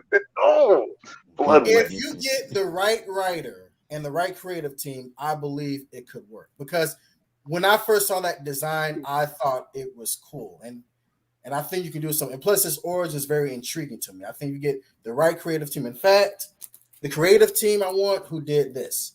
Jeffrey Thorne and this artist. Not a huge one, maybe like 12, maybe 30 issues, whatever. Make it short and sweet. I think it could work. Because you don't have a lot of. Go ahead. Go ahead. Yeah, because we have Doctor Strange, you have Dr. Fate. There's not a lot of black magic users in comics. Well, there's Brother Voodoo. I was about to say Brother Voodoo. Yeah. Because I thought Brother Voodoo, but just for me, I like his character design better. I think you can do something great with this character. I have to look into it. I just think Bloodwind was way too emblematic of the 90s. It was just like the fact that he turned out to be Martian Manhunter in disguise, and then actually had another character. It would have to be I would have to see the picture that be a massive rehaul because I mean I'm actually a few people in the chat were talking about a character that I think would definitely be a C-list to be elevated, which is Dr. Fate. So maybe Bloodwind is the new Dr. Fate. Maybe you go that way, but yeah, that's a tough sell for me, man. I'll give you that. Yeah, We've got Mr. DC Comics has got a super chat, $10. Thank you so much for supporting the channel. Mr. Terrific needs to be elevated, in my opinion. I always saw him on the same level as Green Arrow and Batman. To see him have his own rogue and mythology like Batman would be really cool. And I want it by Jeff Lowe. Man, he was on his way up during Jeff Johns' Justice Society run. Like, that was great. And then it was just after that was over, so was Mr. Terrific. I mean, I know he's been around and stuff, but he just never kind of like all those characters from Justice Society, all those legacy characters from the Golden Age, like they were all really just elevating, skyrocketing during that run, and then just kaput, just done. Yeah. Like that was really disappointing. That's because Tom King found out he was dead and brought him back with the monkey's paw, and he showed him his Strange Adventures. That's what happened. I mean, it's a terrific. I mean, you're right. That version of the Justice Society, I'm surprised it didn't get more play than it did. And I just watched the Justice Society animated one that came out, so I was really hoping they were kind of going to do something that was going to lead into the more modern day version of it. But then they just turned that into like this mopey, like alternate Earth. If you haven't seen it, I'm spoiling it, and I don't really care because you shouldn't watch this. But it was clear that when they were still thinking about doing their G7, whatever it was, what they were naming after the Verizon thing, G5 initiative, that this apparently seemed to be birthed out of that by making Wonder Woman the prime hero and giving us a Tom King like Superman. But the simple fact of the matter is, it's like that version of Justice Society, if they ever decide to try to go mainstream and franchise it, that's the one you go with, because there's no two ways about it. Yeah, that's the one you go with. Well, he's in a run right now called The Terrifics, right? That's still going on right now. Nah, that one's ended. Yeah, that ended. Yeah. That was one of the New Age heroes. That was a good book too. That was the best Fantastic Four book you could read there for a while. Yep. But he did get destroyed. His character was assassinated by Tom King in Strange Adventures. Hey, can I just say my favorite Mr. Terrific moment from I think it was from Justice Society? It's when Mr. Terrific meets Batman and extends his hand to handshake, and Batman does his asshole Batman thing where he just disappears. And so Mr. Terrific just tracks him down and drops in on Batman and says, "Let's try that again," and shakes his hand. Like that made me love Mr. Terrific. He has some of the coolest powers, yo. I mean, he got the tech. He can literally track Batman down. That's crazy. I want to throw one out because I didn't do mine yet from the previous question. C-list character, I mean, I think he's lower than this, but I would like kind of go in the Wayback Machine with Red Tornado as a villain. And I think it would be dope if he would like hack a Mazo, and him and a Mazo be going up against like the Justice League. I think that'd be pretty dope. I would go start off as a villain, bro. And I would go for my C-lister, Majestic, Mr. Majestic. Oh no, Majestic. He's from the Wildstorm universe. Wildstorm. He is the better Superman. That is much more of a dick. He's also about 5,000 years old. He's about 5,000 years old. He's been stranded on Earth for about 2,000 years, and just kind of wants to be left alone. But yeah, he's Superman, and he grew up on an alien planet. Yeah, we've got why not Supreme? Because I think we've already got. Let me get this in. To answer the superhero versus manga character, I would put Valu from the manga Red Hood versus Sorais from Conor McCreary's The Last Witch. Both have grim fantasy, both redheads. Sad that Red Hood got the axe.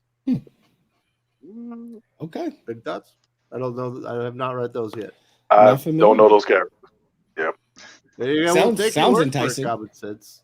We've also got Calabile for all. How would you erase Vita Ayala Dance Slot? That would be easy. You just make it merit-based as far as getting future work. Oh, come on. Probably. I'm sorry, Doc. What were you saying? I didn't mean to interrupt you. Nothing. It's fine. Majestic's awesome. Majestic's awesome, huh? I agree. And you know what? Tim Lim actually has the second best idea that I've seen. A Morph miniseries by Fabian Nicieza and Joe Mad. That would have been dope. I think we already sort of got it with the we got something similar whenever there was the Blink miniseries that led into the Exiles, the original Exiles run from back in the day. But yeah, I would love it. No, Tim, don't make people realize how cool Morph is. Then everybody will love him and they'll ruin it.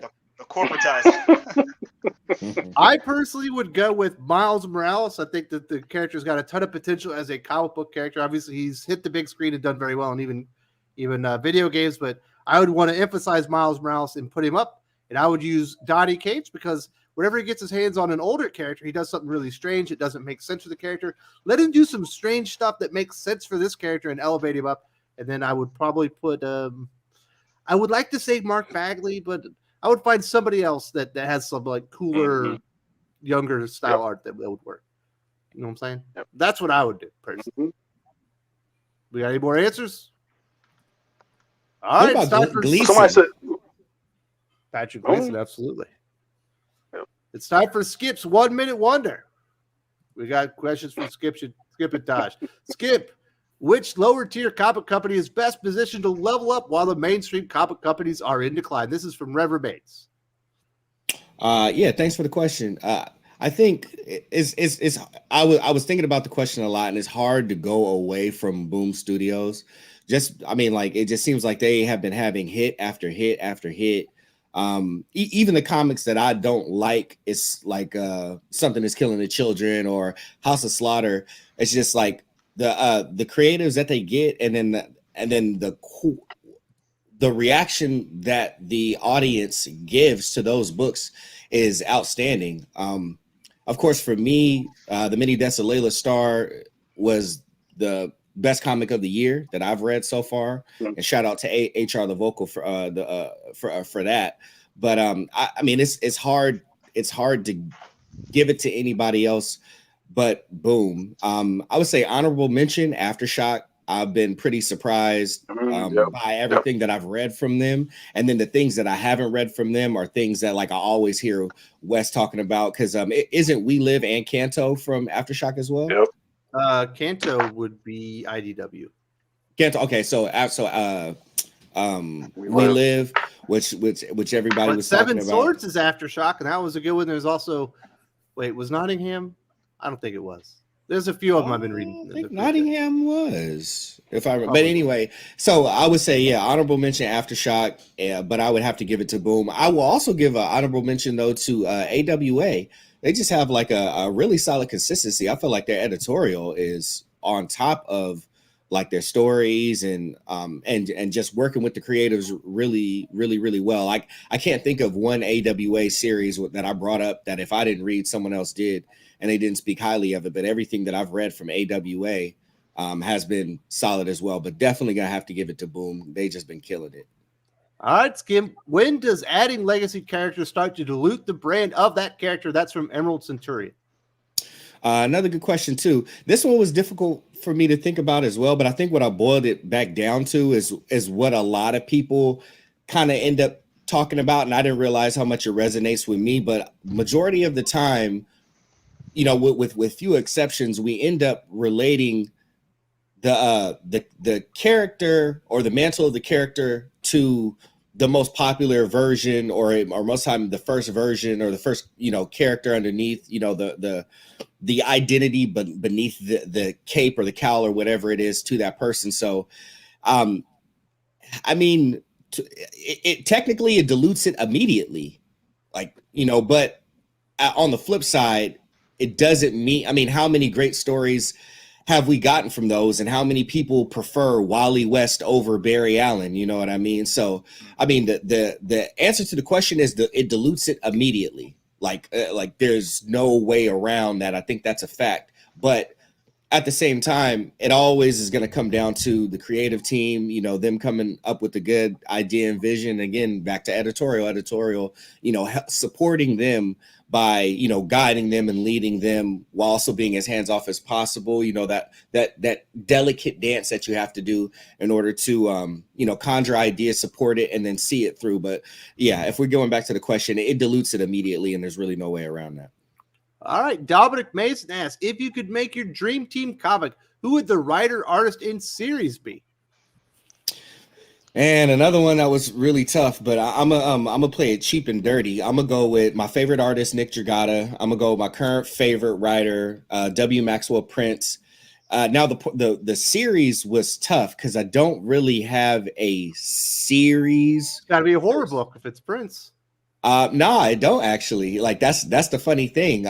Prince has other books that are not horror that are very well. It's just that he's most known for that. But I mean, Haha wasn't a horror book, and you know that was a mini that came out during Ice Cream Man. I would encourage people to go and read his only Marvel work, which is that Marvel Zombies book that he did. Obviously the setting is zombies, but the story itself is not like a horror story at all. It's actually quite sentimental, and he has some other books that have nothing to do with Haha was horror? It's not horror. Huh. I thought it was horror when I read it. Nah, yeah, I mean, like if you go back and read it, it's like it's heavily satirical and it's like all off kilter, but it would be closer to something like Twin Peaks, which Twin Peaks isn't, or even like the Twilight Zone. Like it's weird. And, I mean, is it? I'm not here to say it's anyway, with all that said, and if you want to view it as horror, that's completely fine. But I would put them on something of like with like a young boy kind of coming of age story, but just in a really odd, weird setting, like him on an island all by himself. And Nick draws youth and like youthful expressions incredibly well, and he has like almost like a kind of classic like a cleaner Kirby rendering of like those types of things. Where with Prince, like I said, especially if you read like The Pursuit of Beautiful Things, if you read 1 Week in the Library, like books like that, like he can take you through a journey and he makes it, even if it's scary or his stuff is very uncomfortable, he makes it very sentimental. He always grounds it in that. And I think that's what makes it so relatable. So I would say a series like that with W. Maxwell Prince and Nick Dragata. All right, Skip. Final question. If you get the chance to write a Batman solo book, what type of story would you tell? And it has to be in continuity. That's from AJ Ring. Dang. That's the one that I thought about. It's going to be a Joker story. No, it's not going to be a Joker story. I can't stand Joker anymore. I'm so over Joker. If I never saw Joker again, it would be too soon. I would. I have a story for that, but that's not the first story I would tell. But I would, and I know I mean, so much has been written about Batman. It's hard not to tell the same story again. But I think effectively what I would do is I would make it like a night where like the Bat family is involved. It's set up to where like everybody rotates on running point, and tonight is Bruce's night on point. So everybody else is out protecting the city. He's back at the cave, and while he's got some downtime and he's kind of a little bored, he decides to leave point and go and check up on all of the Bat family to like just kind of, you know, be the father figure, watch over and make sure that they're doing okay. And every place that he goes within Gotham is a place that his family took him when he was younger. So he looks at that and then he kind of goes back in his mind. And basically what ends up happening is he kind of does like a little research on each place. He waxes poetic, or at least like thinks of it in the terms of when he was younger, and then he kind of is curious about it. So he does the history. How did this part come to be? Why is it named after this person, this person, this person? And through time, he will find that there was always someone who was willing to take a stand to protect that part of Gotham. And ultimately what it does is, you know, although he's older and the Bat family is younger, and he may start to feel like they got it, do they need me as much? He will kind of come to realize like there were like protectors of Gotham were always needed. Protectors of what is precious is always needed. And it would reinvigorate him to kind of just be that father figure to them even more. And then, you know, re-encourage him to be the ultimate protector of Gotham. So it would be like partial, you know, like father figure story, partial like historical story on Gotham, but make it more like uplifting. And we would flash back and forth between the protector in that time doing their thing, and then pull it back out and have it be the Bat family and Bruce. Man, I'm surprised you didn't want to go tell the story about how he became Batman. You know what? That was the second story right? That was the second one I had, but I was like, you know, let me go with this sappy story instead. Lade Kramer says, Wes, I read Batman Reptilian #6. Batman was weird there. Absolutely. That entire book is weird. If you go into that book expecting a serious Batman book, you will not like it. If you go in there expecting some weird parody book with the weirdest stuff you're ever going to read in a Batman book, then it's enjoyable because the art and everything that's happening is so strange. It's a farce. That's what that thing is. It's like reading Alice in Wonderland or something. All right, Skip, your 1 minute wonder is over. Let's get to a geek fight. Doc, this is for you first. Who wins Superboy Prime versus World Breaker Hulk? That's from Pawan Sidhu. Superboy Prime. I mean, he punched through reality. Yeah. Sorry. Mm-hmm. Even World Breaker Hulk doesn't do that. Yeah, he's So, got that yeah. Silver Age power. Hard Yeah. to beat that. There you go. Yeah. Yep. When he's got the Silver Age power to basically, when he can punch and break things that aren't actually physically there. Like, I mean, how do you hit something that's not there and actually hit it? Like, yeah. Right? I mean, they visualized it basically as him punching the gutters of the panel. They had to like break the fourth wall to try That and was cool. visualize something so abstract. Yeah. And I mean, they kind of justified it by him coming from a world where the DC comics are just comics, so he's aware that he's in a comic book. So maybe he can pull like a Spider-Gwen, I guess, and he can see I'm sorry, Gwenpool. He can see the comic elements that others can't. Perhaps it's like that. I'm not sure, but yeah, it's kind of hard to beat someone like that. Like, how do they depower him? Didn't they like drag him through a yellow sun or a red sun or something? It's been a while since I've read Flash this. They had to do that. They had to drag him into the Speed Force. Like, Yeah, that's right. They tried to roast that guy every way they could, and every time he came back stronger and stronger.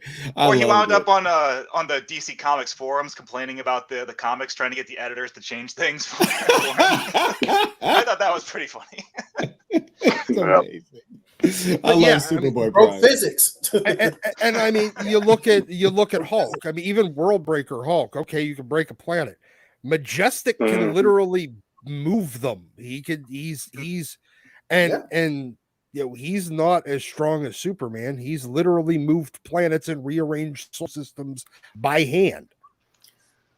But essentially, this fight is the same as Superman versus the Hulk, and I think we've discussed that where if it's Superman and Hulk, Superman wins because not only is he as strong as Hulk, but he's got a whole list of different powers.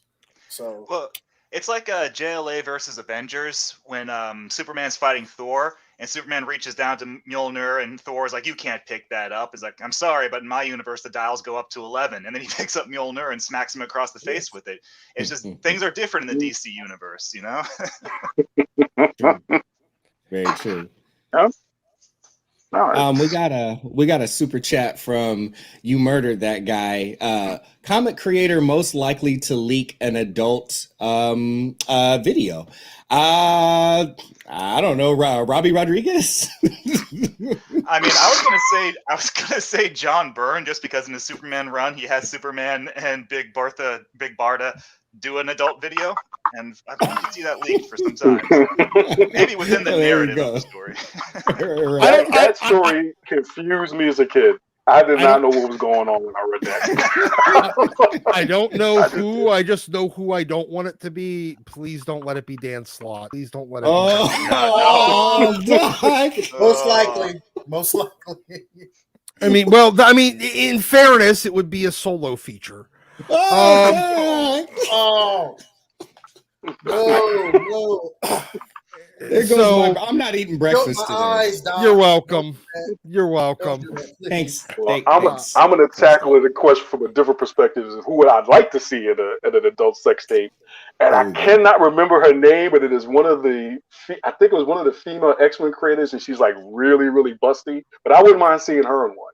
But that would be the way I would go. That's Leia, yeah. That's yes. Yes. Yeah. And don't tell my wife. My lips are sealed. This is a good way. This question is a wonderful, wonderful way to get Wes demonetized. So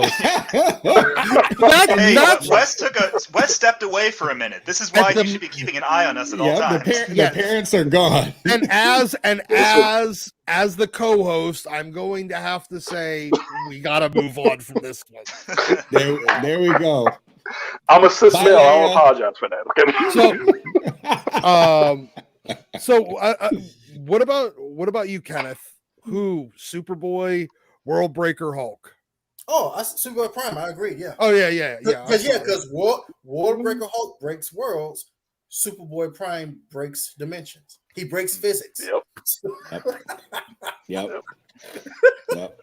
Yeah, that might and Mr. Mixelplick would not be giving him a problem. I'll put it down. Right. Guys, correct me if I'm wrong. Isn't Superboy Prime, is he also immune to kryptonite? At least this dimension or the present dimension? I don't know about kryptonite. He has Superman's other weaknesses. but I can't remember if it was. Because it has to be kryptonite from your universe, but his was Oh. destroyed in Okay. the first crisis. Yeah. Okay.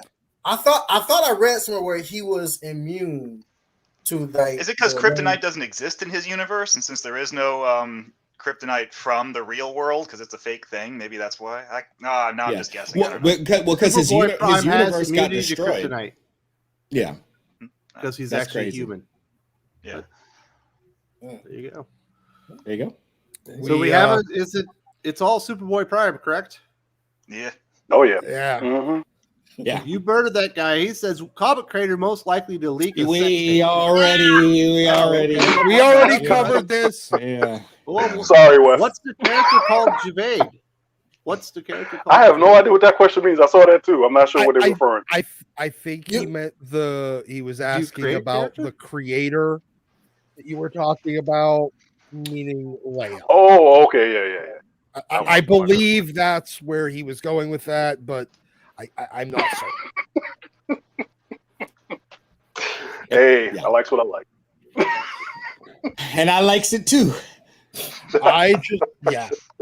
So let's move on, Wes. All right. Well, we got more questions. We've got Kenneth. Everybody wants to get to know Kenneth Dowling a little bit better. Yes, sir. So we've got a few questions for Kenneth Dowling. First up, this is from Christine P. What was the comic for you, the one that really sparked your interest in comic books? Superman comics, Action Comics, Superman, and I'm pretty sure around that time they were written by Dan Jurgens. I think, well, he's one of my favorite Superman writers. He just gets that character and knows what to do with it. Like, I think Death of Superman, his other comics, and I watched your video on the 5 holy shit characters. Do you guys talk about Doomsday West? Death of Superman. And Superman, Doomsday, Hunter Prey, and the second one was Doomsday Wars. Yeah. Absolutely. So you're a Superman guy through and through, but you're a Marvel guy as far as the universe. I started with Superman, and then as I got older from high school, I graduated to Spider-Man, and I got into X-Men, and then essentially I sort of to Batman. But my gateway into comics was Superman. There you go. Next up, we got Dominic Mason asks, which creators do you think deserve more work? And conversely, which creators get too much work? Brian Edward Hill, he deserves some work. I loved his Killmonger. I liked his Batman, Batman and the Outsiders. And also Wes, your boy Robert Venditti. I've been reading a lot more of his work. X-Men of War, yes. Oh, so good, isn't it? Yes. All right. Who do you think gets too much work? At one point, I would say Brian Michael Bendis, especially when we move over to DC, because he started with Superman, but then he was writing everything. I'm like, what he's doing is not working. Why are you guys giving him more? Like, it's not working. You're going to give him more work with Leviathan and all the other crap.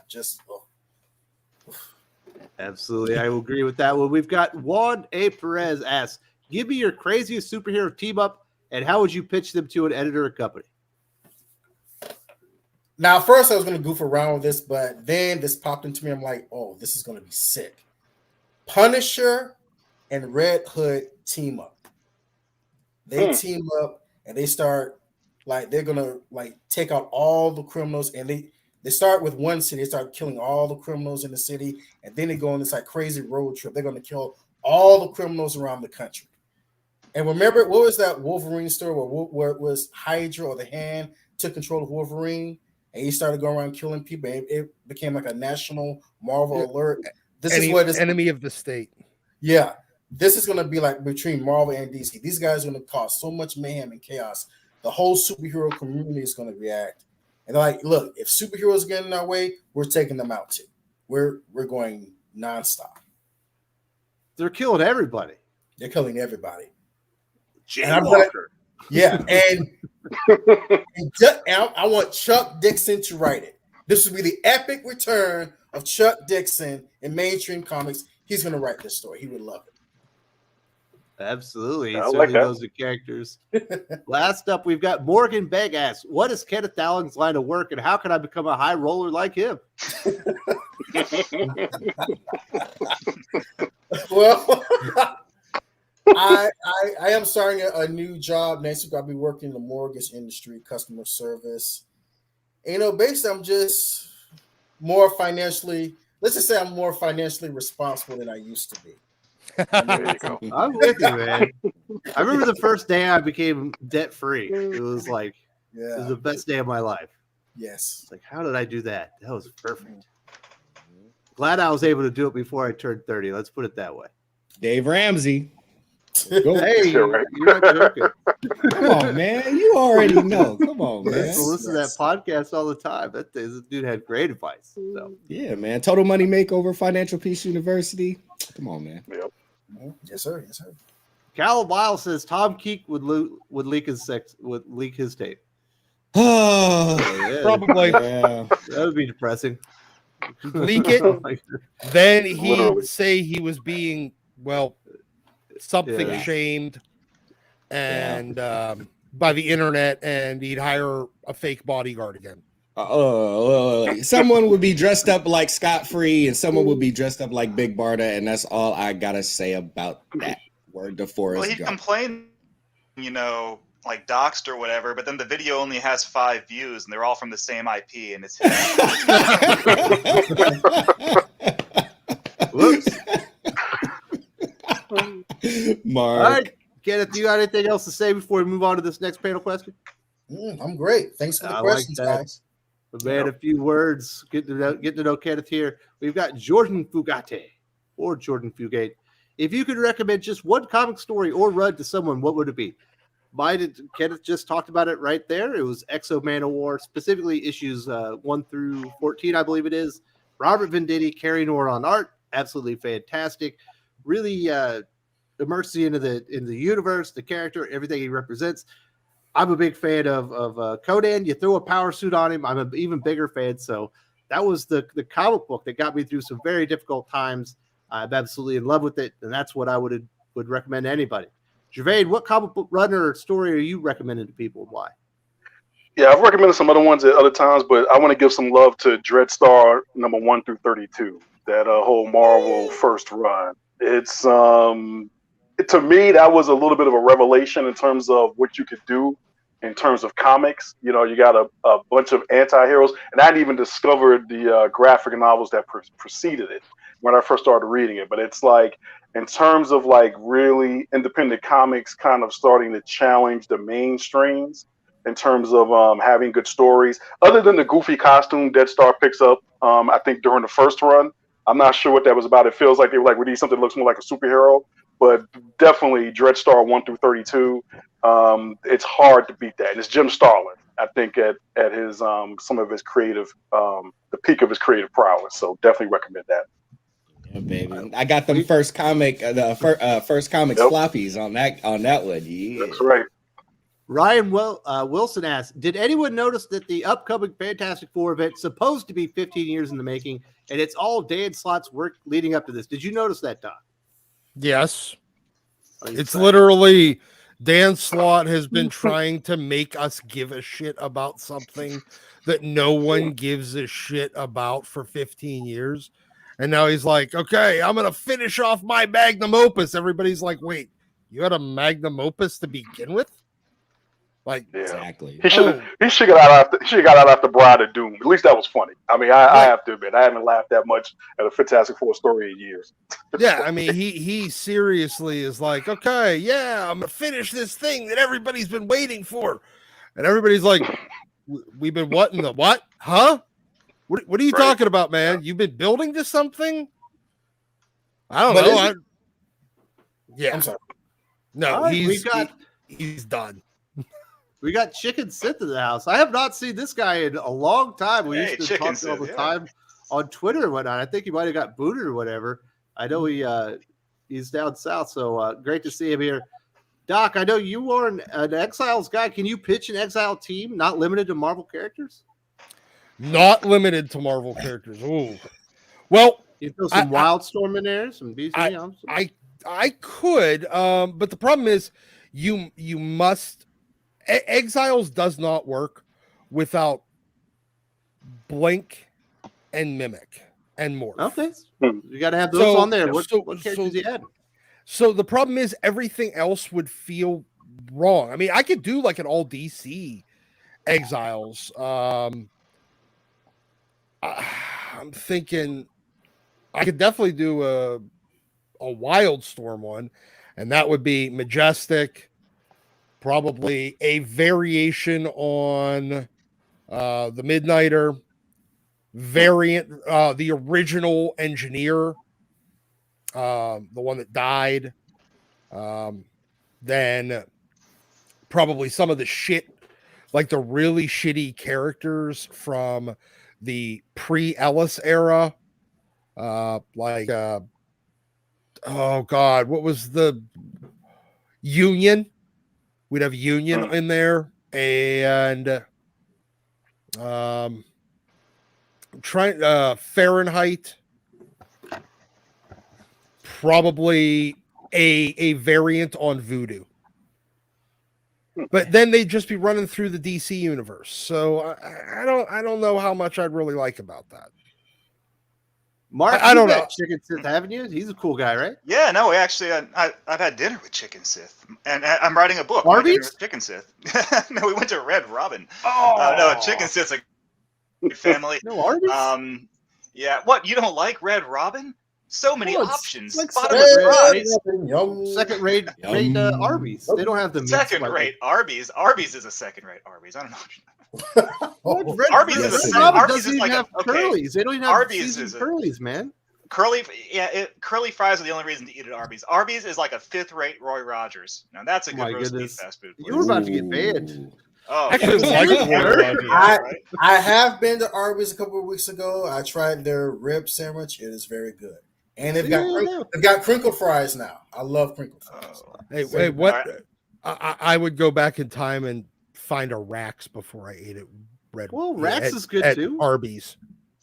Okay, here's my pitch for an Exiles. That's cross continuity. It's Ronald McDonald, Wendy, Carl's Jr., Roy Rogers. They're all teaming up, and they have to, and the King from Burger King and the Colonel, right? And they're all going to different dimensions.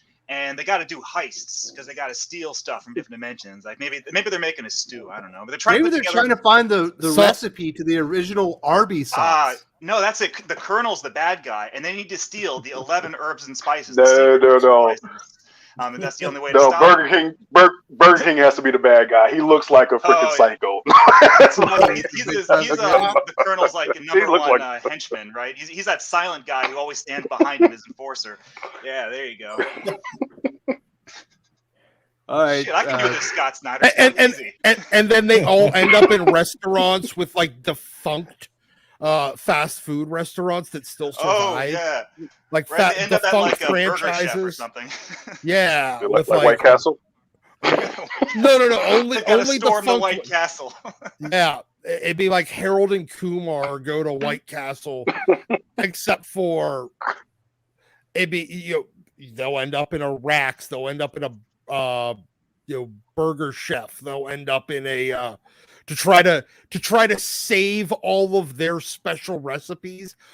Right. Their franchises. Eddie Rogers so Roasters. They get 10 of the 11 boss. secret ingredients for the Colonel's recipe, and they get to the conclusion of the arc is that the 11th ingredient was love. Just kidding, it's people. Yeah, it's what We've got Lane Faber asks, I just added Kelly Sue Comics Wonder Woman Historia from Black Label. Anyone know what the book is about? I asked since it's going to be $8. I can tell you right now, the art that they've shown from Phil Menez looks beautiful. It is going to be about the history or early history of the Mascara and the Amazons. I recommend. I think it's going to be about your disappointment in spending $8. That's what it's going to be. I mean, at least it's Phil Jimenez. Yes, it's good. I saw the pages; they looked absolutely amazing. But I don't know if I'm going on that one. Maybe we'll review it here on the channel. Isn't this book like 4 years fucking late? Well, better late than never. We're still waiting on. No, that, better never Kevin than Smith never. It's Kelly Bullseye Sue. Daredevil story, right? I don't care. I mean, at least So you don't want the Rob Liefeld Deadpool story that he's already written, never to be released? I'm fine with it if it means that I don't have to get. Some things are better never than never. Well, it's not like you're gonna read this anyway, Doc, unless I make you do it for our worst of the week segment. You're gonna make me read this fucking thing, aren't you? Oh, maybe. Yeah. Doc, well, the second that you started talking about it Son so of much, a I was bitch. like, yeah. A mother. I was like, Doc, you're bringing way too much attention to this. Wes is going to Slade turn does- this on so you. the art itself is probably going to be worth $6. So if you get $2 worth of writing, it might be worth it. Who else? Who else has the one comic story run they want to talk about that got them into comic books, or that they would recommend to people? Oh, I would definitely go with you know what? Not that I would that got me into comics, but I would say Planetary 1 through 27. Like the whole run of Planetary. It's Oh yeah, that's good. it's self-contained, reasonably priced. And it's a love story to 20th century fiction. So yeah, I would go with Planetary. All right, If you Doc, we want got something another question for self-contained. you from Mr. DC Comics. What's the main thing Invincible gets right that makes people more acceptable to his character than Superman? Oh, he's not 80 years old. He doesn't have 80 years of continuity. No, I mean, like if we're gonna be legit here, he doesn't have 80 years of continuity. That to a degree weigh him down and prevent him. Well, neither does Superman, thanks to all the reboots. But they still have an established universe to work within. I think Superman's universe is boring. I think the wild nature of the Invincible universe had a lot more surprises available. There's not really many surprises available for Superman's universe. And I feel like Invincible is getting the exact same level of excitement that Superman did in 1939, 1942. All right, Kenneth, are you going to rebut that? Or are you going to let him talk about our boy Blue that way? He's boring. I think with this question, one of the main thing is with Invincible, he's allowed to be the character that he is with the story, because with Robert Kirkman and with the recent animated show, the people behind it are embracing the true character. In today, especially in comics, Superman is not allowed to be the true character that he is. I mean, like we've talked about, the best Superman comic out there is by your boy Robert Venditti, Superman 78. Now I understand, Wes, you're not in love with the first Superman movie, but you love Superman 2. But I still feel that with this book, it still encapsulates the essence of that character, even from the movie and from what we know of Superman, even way back when. So he's absolutely not allowed to be the own character in the universe he created. Very good point there. We got Lade Kramer says, go read X-Force Kill Shot. It's wonderful, mindless, and stupid. I'll go with mindless and stupid. I don't know if it's wonderful. I still haven't gotten around to read it, so I'm not 100% certain, but I like Rob Liefeld doing wonderful, mindless, and stupid, so I'm down. We Isn't got that what issues. X-Force has always been. Yeah. Can you guys talk about one thing that makes Doc happy with comics? Well, the only thing I know about Doc that makes him happy with comics is bitching about bad comics. I love bitching about bad comics. I was going to say Brett Booth. See, I put it in the chat, but if we start talking about Claremont's X-Men run, we're going to be here for 2 weeks. Exactly. No, I'll actually have to stop him. I'll put up the longer. Claremont's run. 17-year one, that's longer. Yeah. I'm just at the point where most of the things that I really, really enjoyed in comics have since been killed or put away permanently. And I haven't really been able to find a lot of new things that generated that same feeling. Invincible was the last thing, and that's been gone for 2 years now. I can watch the cartoon. There we go. We got Jordan Fugate. Multiple people on this stream recommended Invincible months ago. I finally got around to reading it. It's amazing.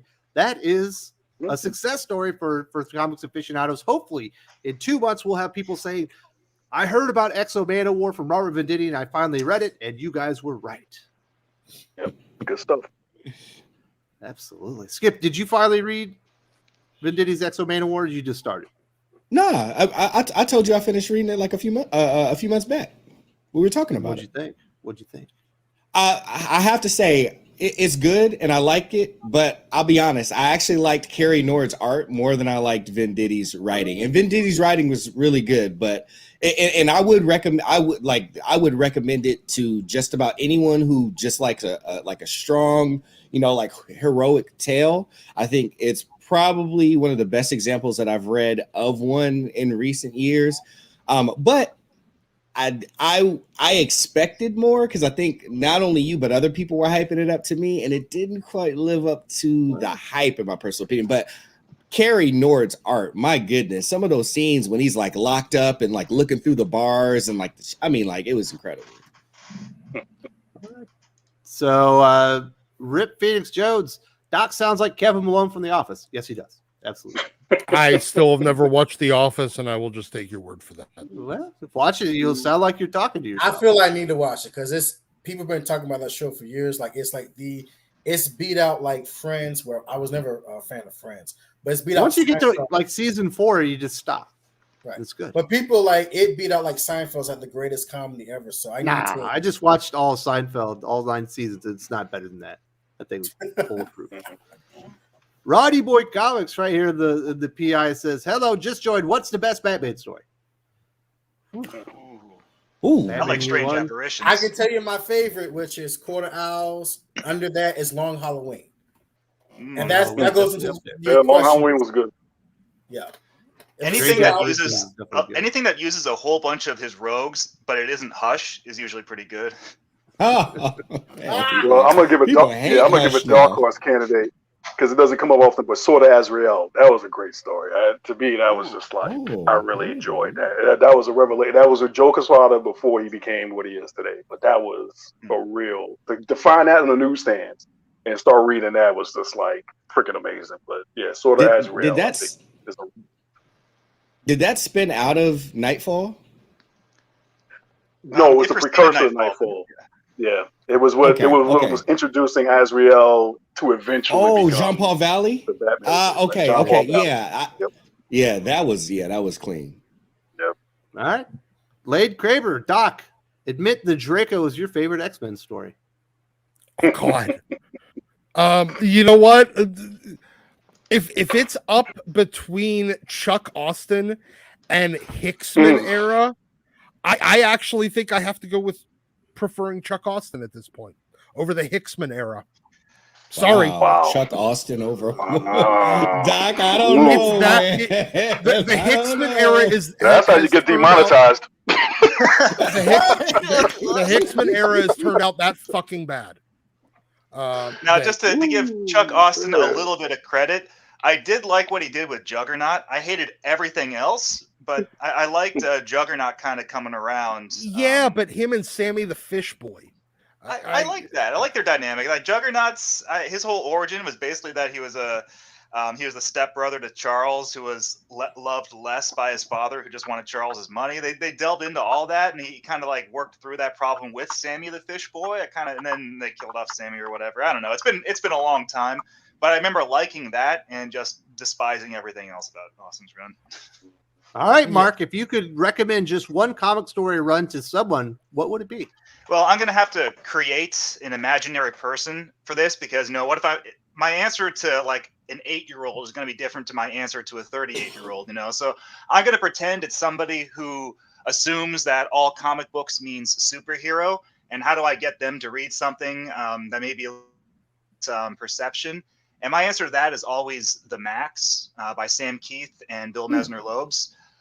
That's superficially, it looks like it's going to be a superhero story, and then it just isn't. It's actually just a really interesting psychological drama with some supernatural and psychedelic aspects to it. It's a very complete and concise run of 35 issues. It does kind of shit the bed in like the last 5 issues, but you can read around the irrelevant shit that you don't have to. Also, it has the MTV cartoon, which is a direct word-for-word adaptation of the comic. So you can always direct someone to that. You know, if like maybe they don't want to read, but like, hey, go watch the cartoon. It's 11 episodes. It's 13 episodes. They're 15 minutes each, and they finish watching that. Like, what? It ends on a cliffhanger. Like, okay, well then go pick up issue 12 of the comic and finish it from there. It picks up right where the cartoon left off, and that's just an easy Trojan horse to get them into reading it. But Sam Key's art is really good. Bill Messer-Loeb's dialogue is weird, but it fits Sam Keith's weird art. I just think it's a great run of comics. Great stories, great characters, great mythology, and it's short and sweet. There we go. We got Common Sense asked, which TV show is better, Invincible or Deadly Class? In my opinion, Deadly Class writes relationships better than Invincible. Maria over Amber. All right. Sounds like it looks like you got an opinion on this one, Skip. Deadly Class. Hey, people slept on that show, man. I don't get it. Like, I don't like, even when it came back around and it got to Netflix, like it grew, but it's weird because I feel like more normies have seen the show when it got over to Netflix than like people that I talk to about comics. And I don't understand. Like, it was incredible. Like, the Russo brothers helped produce it. It was like written extremely well. I think parts of it work better than the comic does. I ran into Rick Remender right before it came out, and he was showing me like set photos and all sorts of stuff, and I was more excited because I was like, okay, Russo brothers gives it a chance. You're gonna be on set, but I'm not sure. But when it came out, like that thing from issue 1 to the last, or episode 1 to the last episode did not disappoint. But I'm a little biased though too. I really like Remender. I like that show. Even like not being biased, but I am not a fan of Invincible. So if y'all want to boo me off the panel for that too, y'all go right ahead. I'll take your word for it. I'll check out Deadly Class. But as far as the Russo brothers, they really haven't had much success of producing things outside of the Avengers films. Because then there was a movie that came out recently, a couple of years ago, with Chadwick Boseman, his last movie they directed or produced. Yeah, 21 Bridges. Yep. 21 Bridges, yeah. Yeah, but it wasn't a big hit at the box office. And they've been trying to do other things, but nothing's been really working. So I'll still they were more successful before that. And then because like they had the Community TV show, and that was really big. That's the thing that kind of got them in the door. But yeah, after the fact, not so much. But if you same thing, if you watch that movie that Chris Hemsworth was in, like it was good. So I don't know. I think people just got to give it a little bit more of a chance. But I mean, how much more successful can you get than what was at one point the highest grossing film of all times? They'll never be that. There one before that, so yeah. Yeah, and not only that, but they I believe they had their hand in Captain America: The Winter Soldier, which is arguably one of the best superhero movies I think was ever made.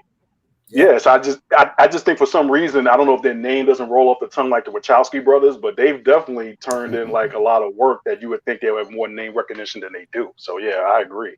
Well, outside of, I mean, if you look at the Wachowskis, outside of the Matrix and maybe V for Vendetta, everything they've done has been pretty much a giant flop.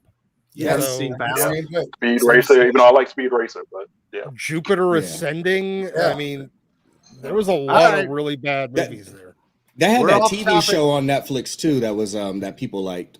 Sense8, yes. We got Lane Kramer. Can y'all talk about Luke Cage, City of Fire being canceled? I've already talked about it. I made a video on it. Does anyone else have anything to say about it being canceled? I don't really got nothing to say about it. Who was writing it? It was going to be Hoche Anderson. It was going to be his Marvel debut. They canceled it weeks before it was going to release. I like Luke Cage, but it sounds like they didn't get enough orders from the comic shops, and then they canned it.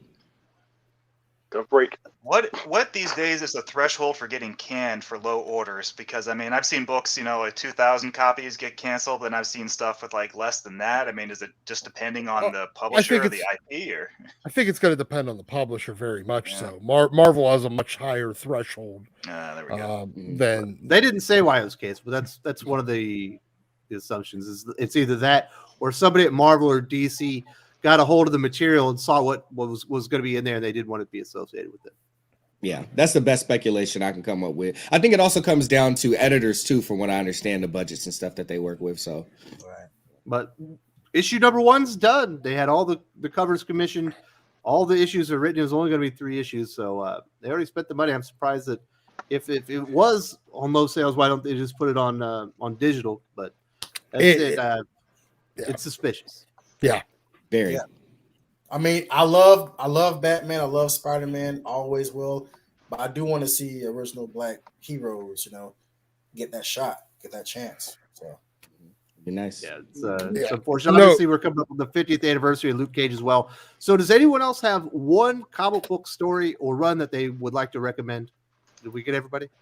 I'll throw this one out, and it's not like it's probably one of the most obvious and the biggest that there is out there. But when I was younger, I was already reading comics, but it was the first comic that like emotionally like kind of woke me up or like caught my attention, and it was after like in the death of Superman, after he had passed away and he had to go into like the spirit realm or whatever and fight his way back and like see Pa Kent and all that stuff to come back. That was the first story when I was like maybe like around 8. That was the first comic that I read in the few years that I already read comics that made me like, whoa, like this is heavy. And talk about a Trojan horse, that was the comic that came polybagged with a trading card. So every kid wanted that comic, and then they read it, and it's not, the punching, superhero stuff. It's that emotional journey of Superman coming back from the dead. And like, oh, okay, this isn't what I was expecting at all. And I'm only 8 years old. Exactly. I was like, wow, okay, this is something else. All right, we good in there? We ready to go to the Pellegrini questions? Sounds like you got something, Kenneth. I'm sorry. Yeah, just real quick for a comic book run, and I've said this on the channel many, many times. Roger Stern's Spider-Man. I love what he does with that character. That one, especially in the 80s. To me, that voice, he just defined what that character is. He took baton from Stan Lee, Ditko, but really fully formed what we know of that character today. And I think no one writes him better than Roger Stern. So Agree. There we go. Let's get into Pellegrini questions. Doc, you're here are you still here or are you leaving? Yeah, I got to dip out in a minute though. But it might as well just go now rather than interrupt anything later. Yeah, why don't you say goodbye? All right. Well, thank you everybody. I will see you all next week. Doc's got a hot date now that he's got a woman. He ain't got time for us no more. Hey Doc, you got a hot going date? to Arby's for a hot date. Yeah, of course. Hey, Doc, one piece of advice, like because I'm a ladies' man, like Leon Phelps. One piece of advice: wash your ass. yes. Oh, Lord. Go to Arby's, slipper the beef. Yeah, Fucking nailed it. Yep, we got the beef. All right, guys. Oh, man. I've enjoyed having the stream with you, Doc. Have a great day, man. All right, man. Yep. Hey, nice meeting you. Actually meeting you, Kenneth. All right, everybody else, have a great day. All right, you too, Doc. You too. Take care, Doc. brother. All right, Pellegrini. We've got Ronnie Boy Comics right here in the Philippines. He wants to know what inspires you to read and discuss comic books. What's your favorite comic book hero and why? Ooh, I mean, the only thing that inspires me to read and talk comic books is that if it's something I like, then I want to read it and I want to talk about it. I mean, I have that stream called the Keenanomicon where I talk about horror movies every week. So, I mean, there's lots of stuff I like. But my favorite comic book character, I mean, I'm looking at my shelf right now, and by a wide margin, the most trade paperbacks I own are Batman comics. But Batman's not really my favorite character. Not TMNT? Well, no, I own those in singles, you filthy casual. But Batman's not my favorite character. I like Batman's universe, and I like his ensemble cast and his rogues and everything that's set up. But Batman himself, I don't think is the most interesting character. It's kind of a toss-up if I could divide it between Marvel and DC. I like Ghost Rider and I like Swamp Thing.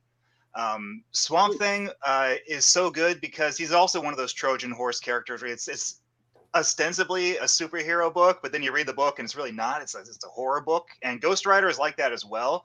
A lot of characters created in the 70s when Marvel and DC were trying to diversify their genres some more. They all had that superficiality of superhero kind of comics, but then you read them and like Tomb of Dracula, is done like through the lens of superheroes, but it's a horror book. Same thing with Man-Thing and Werewolf by Night and all those books. Swamp Thing is great. especially now that DC has put out those Bronze Age collections that finally bridge the gap between the original Bernie Wrightson, Len Wein run and then the Alan Moore run, because that was always missing in trades for so long, and I finally got to read those, and they're so good. And it's you get different kinds of stories depending on who's writing. Like even after Alan Moore's run, you get Rick Veitch's run, and he was originally the artist, and then he took over as writer for a long time, and he tells some great stories there as well. And I need to get that Nancy Collins omnibus. I was kind of hoping they'd fill a gap, between the Rick Veitch and Nancy Collins runs, but they haven't put that out yet. But I really want to read those. And the Brian K. Vaughan run is really good, and I started reading the Scott Snyder run after New 52. That one it wasn't bad. It was just getting a little too different because it's that soft reboot of continuity for me. But Swamp Thing's great. Ghost Rider is great because it's one of those cases where I think the legacy aspect works really well, because it's there's different Ghost Riders who are different people who aren't even all possessed by the same entity. Sometimes it's Zarathos, sometimes it's that weird angel, sometimes it's Noble Kale, but they all have this one thing that puts them together. One, they all want vengeance. Two, they all ride motorcycles except that one guy, and they all have flaming skulls for heads. And I love reading those books. They're probably my two favorite characters. So many good runs, and they're just underrated. All right, Mark. Sorority Games Go asks, have we reached the point in entertainment where the best stories already exist? Taking chances on new stories are considered a financial risk nowadays. I don't think so, because I'm pretty sure this is a complaint that they've had since like the 80s. I mean, you look at just Marvel, DC, superhero comics in general. They've been around since the 30s. By like the 80s, weren't people probably complaining like, oh, Batman fighting the Joker again? But then you look at all the good stories we've gotten since then.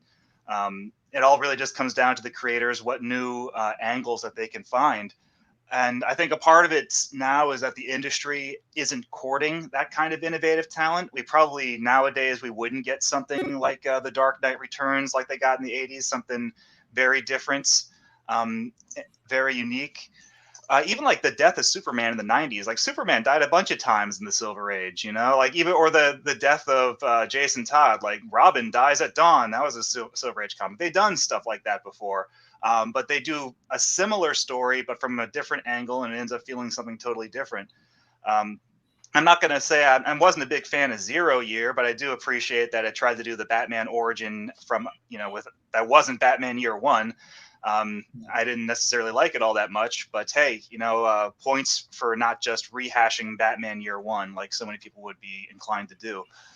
I just think that the way the industry is courting talent now, the way it's paying them, the benefits that it offers to them aren't so good. People aren't getting royalties. They know that they're just creating stuff that's only going to show up in a movie, and they might get their name in the end credits with 50 billion other people.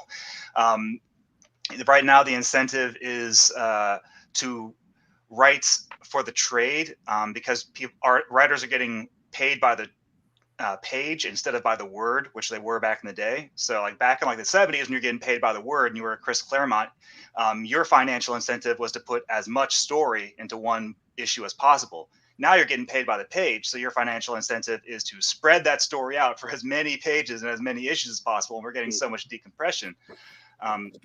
So I think something needs to change about the way talent is courted and the way they're reimbursed before we start seeing good stories again. JWL7 asked, who is your favorite supporting character and who is your favorite villain? I think I already answered that. Talked about Hugo Strange. So everybody rewind the tape and watch that part again.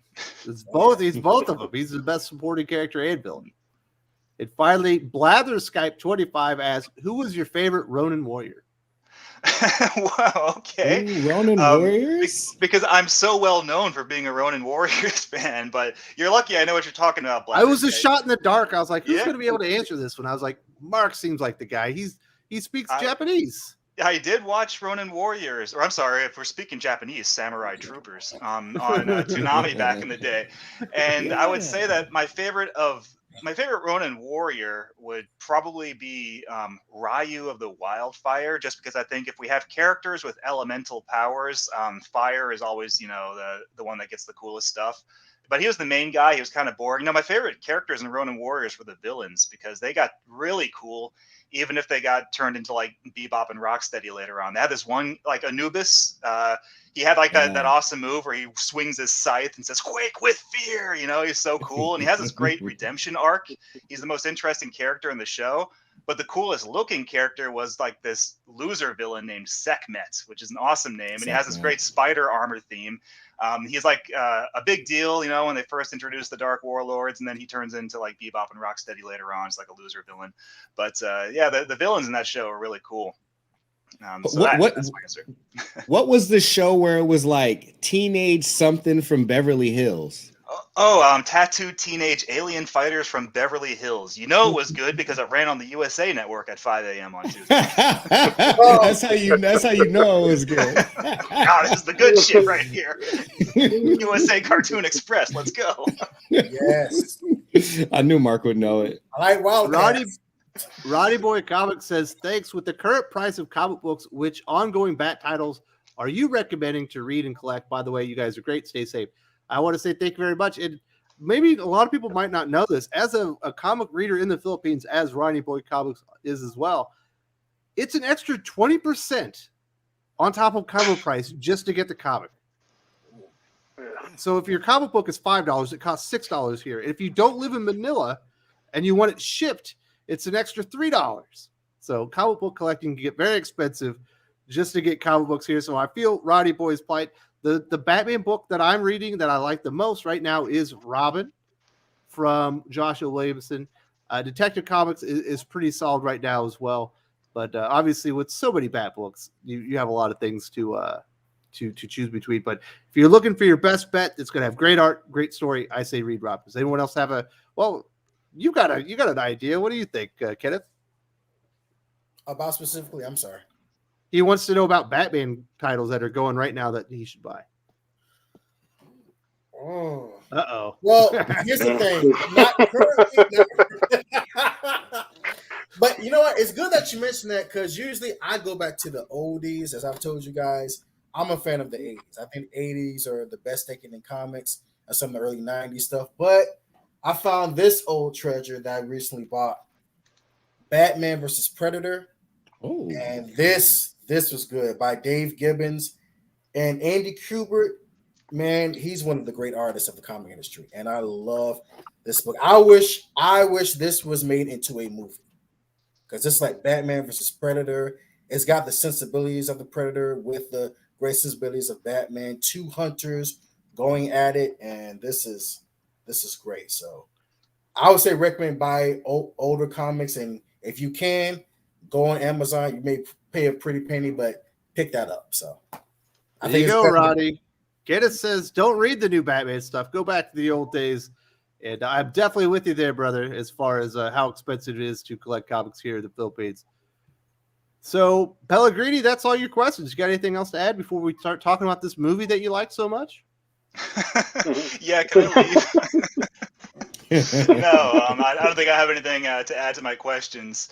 I might have a lot to say about the comic. All right, let's get into Ghostbusters Afterlife. You are the biggest Ghostbusters mark I personally know, not just because of your name, because you like the video games, you like all the movies, the cartoons, you know all the history. Not quite. Oh wait, we're talking Afterlife?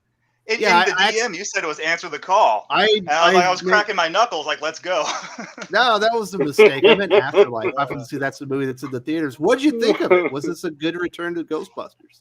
I mean, I liked it. I've seen some people who said they didn't really care for it, but my response to them is that, like, that's cool. But when you watch the movie, you can at least tell that Jason Reitman, the director, who is the son of Ivan Reitman, the original director, he went in with the genuine intention of trying to make the best Ghostbusters sequel he possibly could. And that kind of sincerity is something you don't really see in movies anymore. If you look at the budgets, Sony didn't have much faith in this movie. It has half the budget of the 2016 film. They just did not put many resources into this. And for half the budget, we got a phenomenally better film for all of its faults than what they tried. Where was all the marketing for this movie. I remember Ghostbusters 2016 got like a crappy music video by Fall Out Boy, and it got like Ecto Cooler had a big comeback. That was the only good thing to come out and answer the call. And this year, like Ecto Cooler didn't even get like a new rollout. High C is doing this promotion where you have to like basically enter a lottery, and they might mail you a jug of Ecto Cooler. It's like they're not even trying, and yet we ended up getting a good Ghostbusters movie because it was made by people who respected the original and respected the people who enjoyed the original, and so they tried their best. And I don't like everything about it, but I liked it. I've heard rumors that one of the heroes in Ghostbusters Afterlife is a female character. As someone who did not like Ghostbusters 2016, that means you hate all women. How could you enjoy this movie if there was absolutely. a female character in there? I'm beside myself with anger. No.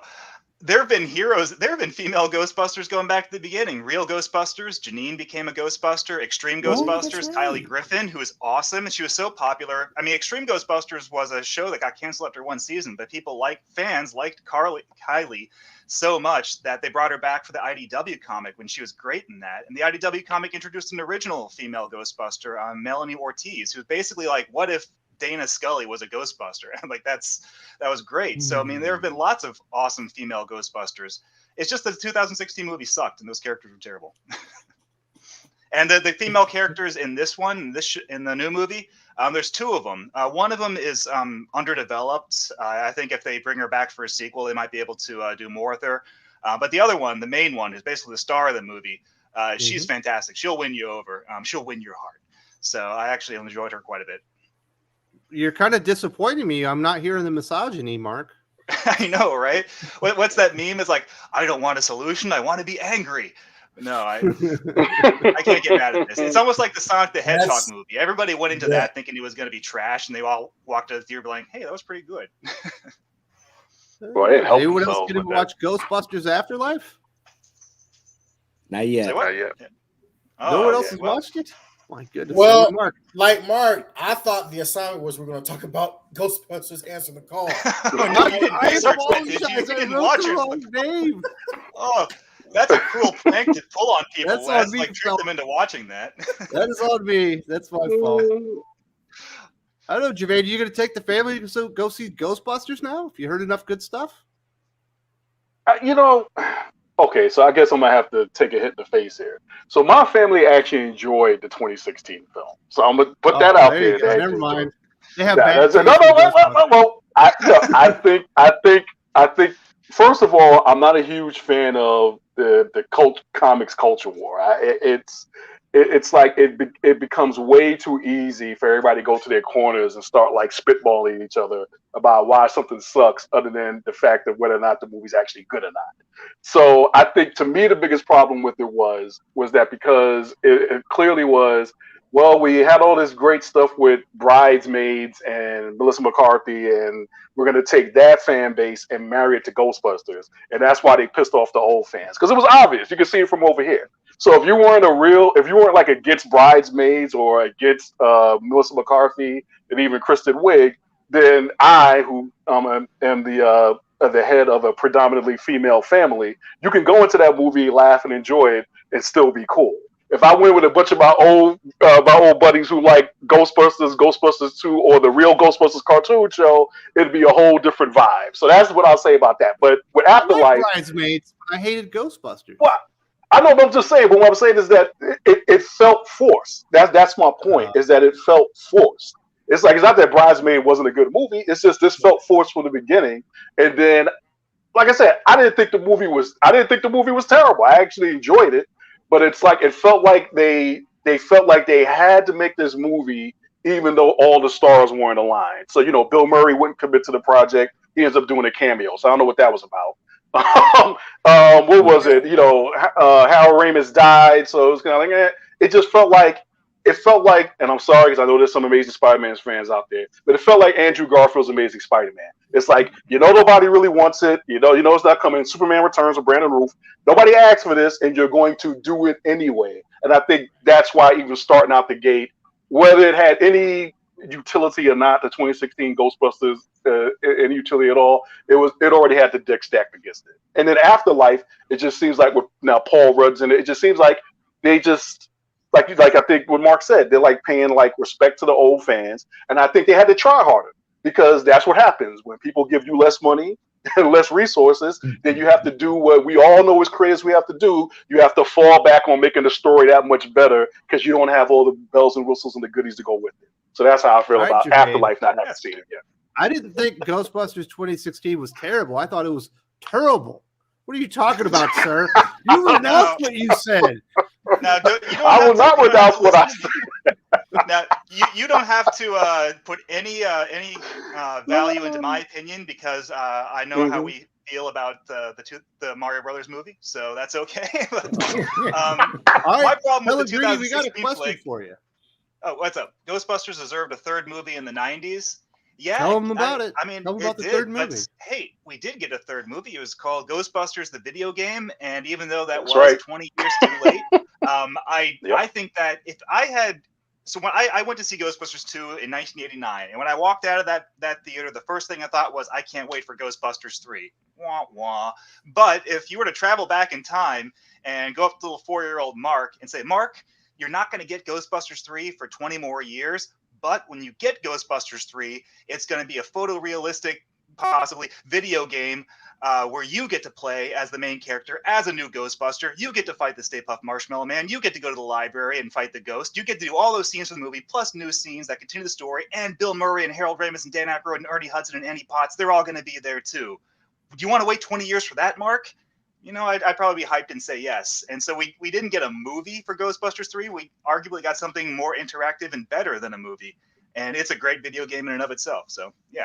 There you go. If you want but my thing is, you gotta watch a video game. Yeah, but my group had a different take on Ghostbusters 2. We came out of it, was like, why wasn't that more like the cartoon?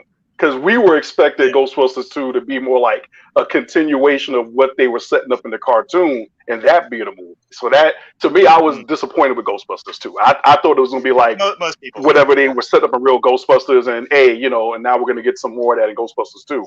So yeah, so that's why for me, 3 is more like 2. Yeah, Ghostbusters 2 is like a damned if you thing- do, damned if you don't situation. Like adults hated it because it wasn't, it was too much like the cartoon, and kids didn't get to it because it wasn't enough like the cartoon. It's like, what you gonna There do? you go. That's right. To me, the best thing about Ghostbusters 2 was the theme song by Bobby Brown. I love Oh that yeah, it's great. Oh yeah. Yeah, it was a great song. That was probably his last hit. Pellegrini, you know what the worst part is you've got the real Ghostbusters cartoon with the big ape and everything, and they've been overshadowed by these second-rate American Ghostbusters. The Filmation cartoon with the gorilla. Oh Lord, come on. Oh Ghostbusters man, is great. Let's go, Ghostbusters. Let's go. Let's go now. No one even knows what it is anymore, Mark. They ruined it. I gotta tell you, like that was the most infuriating thing for a little kid. Is you look at the TV listings in the newspaper and you see Ghostbusters 3:00 this afternoon, like, oh boy, and you think it's going to be the real Ghostbusters, and you turn on the TV and it's the Filmation Ghostbusters with the gorilla. And you got all your little toys set out in the carpet, and you're like, oh fuck this, and you throw Stay Puft at the TV. It's the one with the monkey, damn it. Yeah, right. Do you have anything else to say about Ghostbusters Afterlife, Mark? Yeah, I just want to say that it's not an Ivan Reitman movie. It's a Jason Reitman movie. So its tone and its pacing are completely different from Ghostbusters 1 and 2. So you just got to go into that. It is a little slower than Ghostbusters 1 and 2. I rewatched those this past weekend, and those movies move fast. Ghostbusters Afterlife does not. But it also has to sell these new characters to you. I mean, you want to talk about like an uphill battle. You're trying to sell little kids as Ghostbusters. You know, how are you going to get people on board on that? But I do think that those kids win you over. They all did a great job. It is worth it for that final act. The final battle, once it finally catches up with itself, great ending. I don't want to spoil anything. If you do go see it, there's a mid-credit sequence and an after-credit sequence. So you don't want to miss those, especially the after-credits one. My brother didn't know about the after-credits one because he's a normie, and he didn't know to look for those things. So he missed out on that. But check those out. All right. So let's get into the final questions that we have. These were for me, yours truly. We had Swamp Fox 4939. Did you get into comics through a movie, video game, or other media, or did you get into comics through comics? So I did get comics as a little kid, but not very often. Mostly it was through movies and cartoons and whatnot. But in the military, there are a lot of guys that read comic books. They're always there. People are talking to me about them and everything. And eventually I converted over. So I was not a comic reader from a tender age. I actually ended up reading comics as an adult. We have Clock Rabbit. Which let me get that. I got you. Let me. You take a break. Let me ask you. Let me interview you. So this was from Clock Rabbit. Okay. Skip thinking critical. This was from Clock Rabbit. Which fast food chain do you believe is the preferred place to eat for one of your favorite comic creators, and why? Well, it's got to be Dick Grayson is an Arby's guy because he likes the meats. You know what I mean? Oh, you and your moose knuckles. There's no way he would. He's a big Montana kind of guy. But Dick Grayson and like Italian too. Athlete. Do you think he would eat fast food? If you go to Arby's, we know have he eats salads. roast beef. And they have that chicken salad sandwich thing, so there's healthier options. Right? Yeah. That's the Barbara Gordon signature special. Can we get that on the secret menu? All right. On the secret sauce. This next one is from Miguel Ramos. When and where can I buy a Doc is Right t-shirt? So this is interesting. I do have this t-shirt here, which I had hand painted here in the Philippines. I love this shirt. I would like to sell this shirt. I would like to offer it up, but I hesitate as I don't think people would want to buy it. And if I were to do t-shirts, and I've talked about this behind the scenes with some people, you would absolutely get a Doc is Right. We'd probably do a new design every single month, but I don't know how much interest is there. Like, do I want to go out there and commission an actual artist to make t-shirt designs and stuff like that and get them out there? And then maybe 4 people buy them and you're like, well, I just wasted money, hiring somebody to come up with this cool t-shirt design. So it's because I don't fully believe in myself, Miguel. That's what it is. I do think people would want a Doc is Right t-shirt though. We got to believe for Wes. You got to start somewhere. That merch needs to come. That's something me and you were talking about a long time ago. I know. We got to get that running. All right. So this one is from my alt account, Hung Low. Any food chain in the Philippines that you hate, Wes? There's not a lot of food chains where I am. Specifically, I don't live in Manila or whatnot. But there's a menu item that I think is absolutely grotesque. I like Jollibee. Jollibee is like the McDonald's of the Philippines, except you can get burgers, chicken, and like spaghetti here. And their spaghetti has fucking hot dogs in it. I shit you not. It's got like sprinkled like Velveeta cheese on top. Heinous. I don't know why anyone would eat this, including children. But when I started making spaghetti for my wife and stuff, they're like, it's not sweet enough. I was like, this is not a sugary treat. This is supposed to be a delectable Italian, meal here. So it's supposed to be savory. This Jollibee spaghetti is absolutely heinous. It's a crime against humanity. What they call it, Goodfellas, egg noodles and ketchup. Exactly. Oh, right. Yeah. Well, Wes, I'm sorry, my mother's recipe made its way over to the small island. Right. This next one is from Eduardo Torres. Manga/anime reviews. When, Wes? When and why not now? I could do them. I am reading manga. I am definitely watching anime. The problem is that there's an account out there doing false DMCA claims against manga reviews if you actually show the pictures. There's an account, Shueisha has come out and said, this is not us. We are not filing these claims. I believe it must be somebody that has a manga, like YouTube channel that's out there trying to get like rid of their competition or something. So why don't want to do something that's going to go out there and like bomb my channel with false DMCA claims and whatnot, when clearly that would be within fair use. So I would like to do it, but do people want a manga review with no pictures? It doesn't sound like all that much fun. So until YouTube kind of cleans that stuff up, I don't want to go out there and get myself in trouble. No, I think you can get away with it if you review something like La Blue Girl and just have to describe what you're looking at. Like, okay, so in this scene, the tentacles. She's blue. Are, yeah.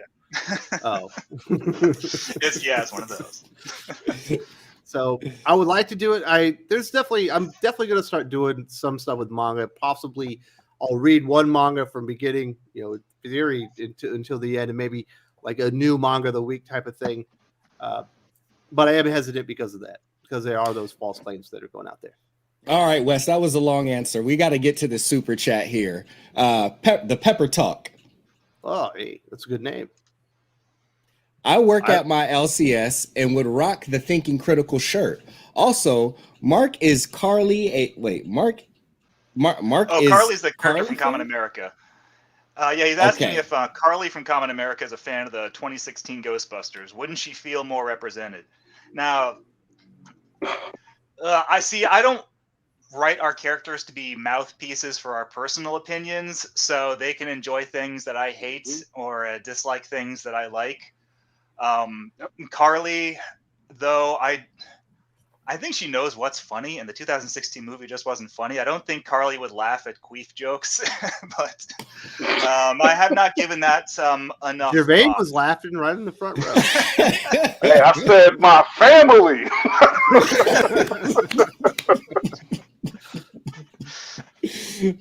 Family, not me.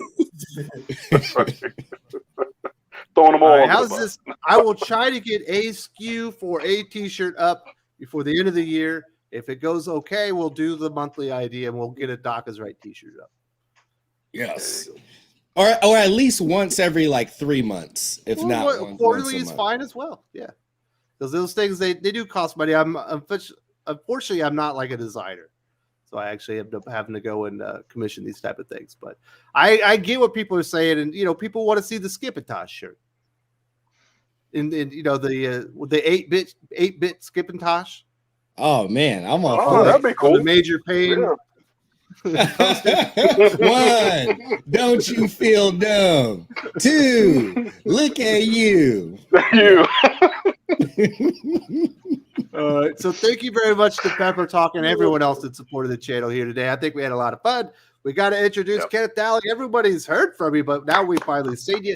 We know a little bit more about Kenneth Dowling. Mark Pellegrini has certainly been on the channel, but he also made his debut. Mark, what should be people looking out for? When's the next webtoon coming up? Should people be looking at that? Webtoons updates every Wednesday morning. I think 10 a.m. Central, so that's 11 a.m. Eastern. And that's Free Common America, right? Yep, Free Common America.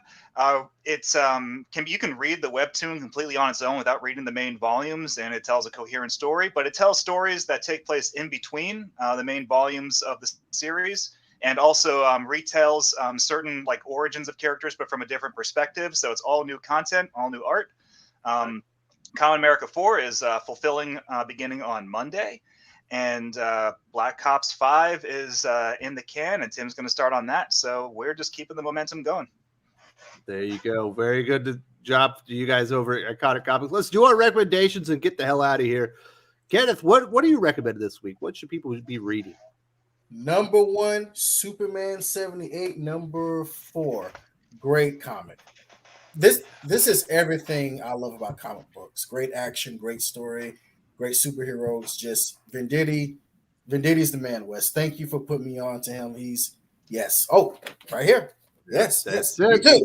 Yes. And also Hulk #1 by Donny Case. I saw your review on it, Wes. It has me intrigued. I'm glad it's only 6 issues. It's a mini. So I'll give it a shot. I think I think Hulk is an ongoing. No, I read somewhere it was only like 1 of 6 issues. Okay. I believe the first story arc, I think, is 8 issues, actually. All right, we got Chicken Sit, though, with the super chat. Thank you so much for supporting the channel. Long time no see, man. I invited him on the channel a while back, but he couldn't make it. If you could give the manga-verse treatment to a non-Cape comic, what would it be? What do you think, Mark? To a non-Cape comic? I'd like to see manga Conan the Barbarian. Just that would be. Wouldn't that be good? Intense. Yeah. Manga Swamp Thing. He's not a Cape, is he? Yeah, I guess. I mean, he exists in the Cape universe, but nah, he's not a Cape character. That would be interesting too. Absolutely, you get some of that wonderful manga treatment on Swamp Thing. You're so right about that, Mark. That's definitely one of my favorite characters out there. Do you have any ideas on what you would like to see there, Kenneth? Manga-verse treatment, non-cape comic. I'm not really into manga, so I really can't answer that question. Last time I read a manga comic was probably Dragon Ball Z, like those black and white backward reading comics. So Backward. All right. Yeah, there we go. There's a couple answers. We got Chris from Comics Explained. What's up, everybody? What's up, Kenneth? Have a great weekend, everyone. Well, thank you so much for supporting the channel. You too. Have a good one. Hope everyone had a wonderful Thanksgiving and is enjoying their Black Friday sales and enjoying some time with the family. Hobbit Set says, watch Deadly Class for free on Peacock. Nice. We don't get Peacock here, bro. Common sense doing the Lord's work. That's what I'm talking about. So, two quick things, Wes, before we head off. So, Mark, I agree 100%. Everything you said about Hugo Strange, I think he's a great character. I think he's a better villain than Joker ever has. There been some great stories of him. I would like them to bring that character back, have him feature as a primary Batman villain. And two, with Ghostbusters 2016, the biggest thing, it was a missed opportunity with that cast because you had some of the biggest comedians of all time. You really could have went off the wall, really took advantage of it. But the biggest problem with that movie was his identity. He didn't know what it wanted to be, especially the marketing was very deceptive. Right. I mean, Kristen Wiig is funny in other stuff. I mean, I really liked her, and I know this is kind of weird because it's a cartoon, but she voiced Lola Bunny in the Looney Tunes show, and she was great. You know, that she was hilarious in that show. Yeah, and she just it didn't. I think with Ghostbusters 2016 is the director, the Bridesmaids guy. He directed it like it was like Gevian was saying. He directed like a Bridesmaids movie. He encouraged improving. And that's fine because the original Ghostbusters had a lot of improving in it. The problem is that they weren't improving as their characters; they were improving as themselves. So their characters within the narrative, the sanctity of the movie, would be changing personalities and attitudes completely, just almost like they were bipolar throughout the movie. Right. Like Kristen Wiig, you know, she's supposed to be, and when she's in character, she's playing like an uptight, intelligent academic. But then when she's improving as Kristen Wiig, and she's acting, you know, the Kristen Wiig kind of like ditzy thing. And it's like, oh, what are you? Same thing with Leslie Jones. She's really funny sometimes too. But her character Patty, she's supposed to be the down to earth, you know, reasonable character in the movie. And then when she starts improving as Leslie Jones, she's playing, you know, the kind of characters Leslie Jones like plays like SNL, and she's like, which are you? And she's just going back and forth. And same thing with. Well, not so much Melissa McCarthy. Her whole shtick is that I'm big. She only plays Melissa McCarthy. She plays Chris Farley in a wig. That's her entire career. So she was doing that. She was fine as that. All right, Mark. What comic books do you recommend this week? Okay. Got another report. So I just want to give a heads up to everybody. This is actually a manga recommendation. Spy X Family is finally back in print. It's been out of print due to the supply chain issues for months, like 6 months now. It's crazy. So if you've been wanting to catch up on Spy X Family, now is the time to do it. Volumes 2 through 6 are finally back in print on Amazon. I say go grab them. Volume 1 looks like it's still out of print, but keep an eye on it. It may be coming back soon. And that's a great series. Carrie from Nerdy Girls Crates is going to be very happy. She was looking for those comics or those mangas. All right, Skip, what do you recommend? We already did Superman 78 number 4. Shout out to Kenneth on that one. Decorum number 8, Jonathan Hickman and Mike Huddleston. It is the final issue. The art is crazy. Big old wild ridiculous story. Check it out. Echolands number 4 continues to be a fantastic comic experience with the variety of art within it. Reading it in landscape mode, it's interesting. It's a bit of a different experience. And if you're reading physical, which I think is the best way to read that book, a high quality gloss paper is just like feels so good on your fingers. And I'm gonna give a shout out to Nita Hawes' Nightmare blog, because I was one of those people that read Philadelphia and was so over vampires at the time. I was like, I noped out of it. But to come and have a different type of monster, but still get that dope art is cool. So for me personally, I'm feeling like I'm getting a bit of the Philadelphia experience, but with some types of monsters that I'm not sick and tired of. So those are my recommendations. I do see Gabriel Hernandez from Weird Science Reviews is in here. He just showed up. You showed up late, brother, but I'm hoping to have you on the channel next weekend for the Comics Aficionados. We could talk about some comic books. So definitely be looking out for a message of some type from me in the days ahead. Finally, Gevian, what do you recommend this week? Well, I'm definitely give a shout out to you, Wes. I'm with Robin. Yeah, Robin number 8. Definitely with Joshua and Gleb on that book. Yeah, if you're gonna be in the Philippines and spending money, then that's pretty much it. And even though I don't read Detective Comics, I've heard a lot of good things about it. But for me, the next one would be Fight Girls number 5. Even though I am not as big of a fan of AWA, because everything kind of feels like a TV pilot, but this book actually feels like a comic book and a TV pilot. So Fight Girls was very good. Enjoyed it all the way through. Always like looking at good-looking women, and I thought it had a nice little twist towards the end. And the last one is DC versus Vampires. So it's not as action-packed, number 2. Not as action-packed as Deceased was, but it is creepy. it's just all kinds of messed up. If you haven't read number 1 yet, I mean, for those people who hate Super Friends, I get it, but the Wonder Twins should not have to go out like that. But I think it's going to end up being a real sleeper hit. But DC, so far, it's low key, but I think if you get into it, by the time they really start getting going, it's going to be something else. So definitely DC versus Vampires. I can tell you for a fact, some of the comic books you just heard about will be talked about more in depth on the channel tomorrow when Drew and I get together and do our best of the week comic book recommendations, and we'll go into depth on some of those things. So we'll be looking out for that. You'll see all the things that I recommend. I do want to say thank you very much to Kenneth, Mark, Gevian, Skip, and Dok, who had to check out a little bit early. Had a lot of fun here today, and we will see you all next Martin, weekend. I was wondering what was up with that shirt. Martin Manhunter. Martin Manhunter. Hey, Saw Martin this morning too. Shout out to my homie Rico Renzi. He's a colorist. Y'all read some of his books.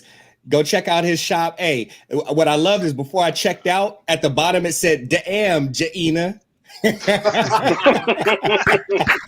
Nice. You've been saving that for 2.5 hours today. Hey, I gotta keep it corked for the end. Yes. You know what I'm saying? Gotta pop at the end, Mark. You're a writer. You know how we gotta build the tension Right? and release, Big baby. finish. Nerds.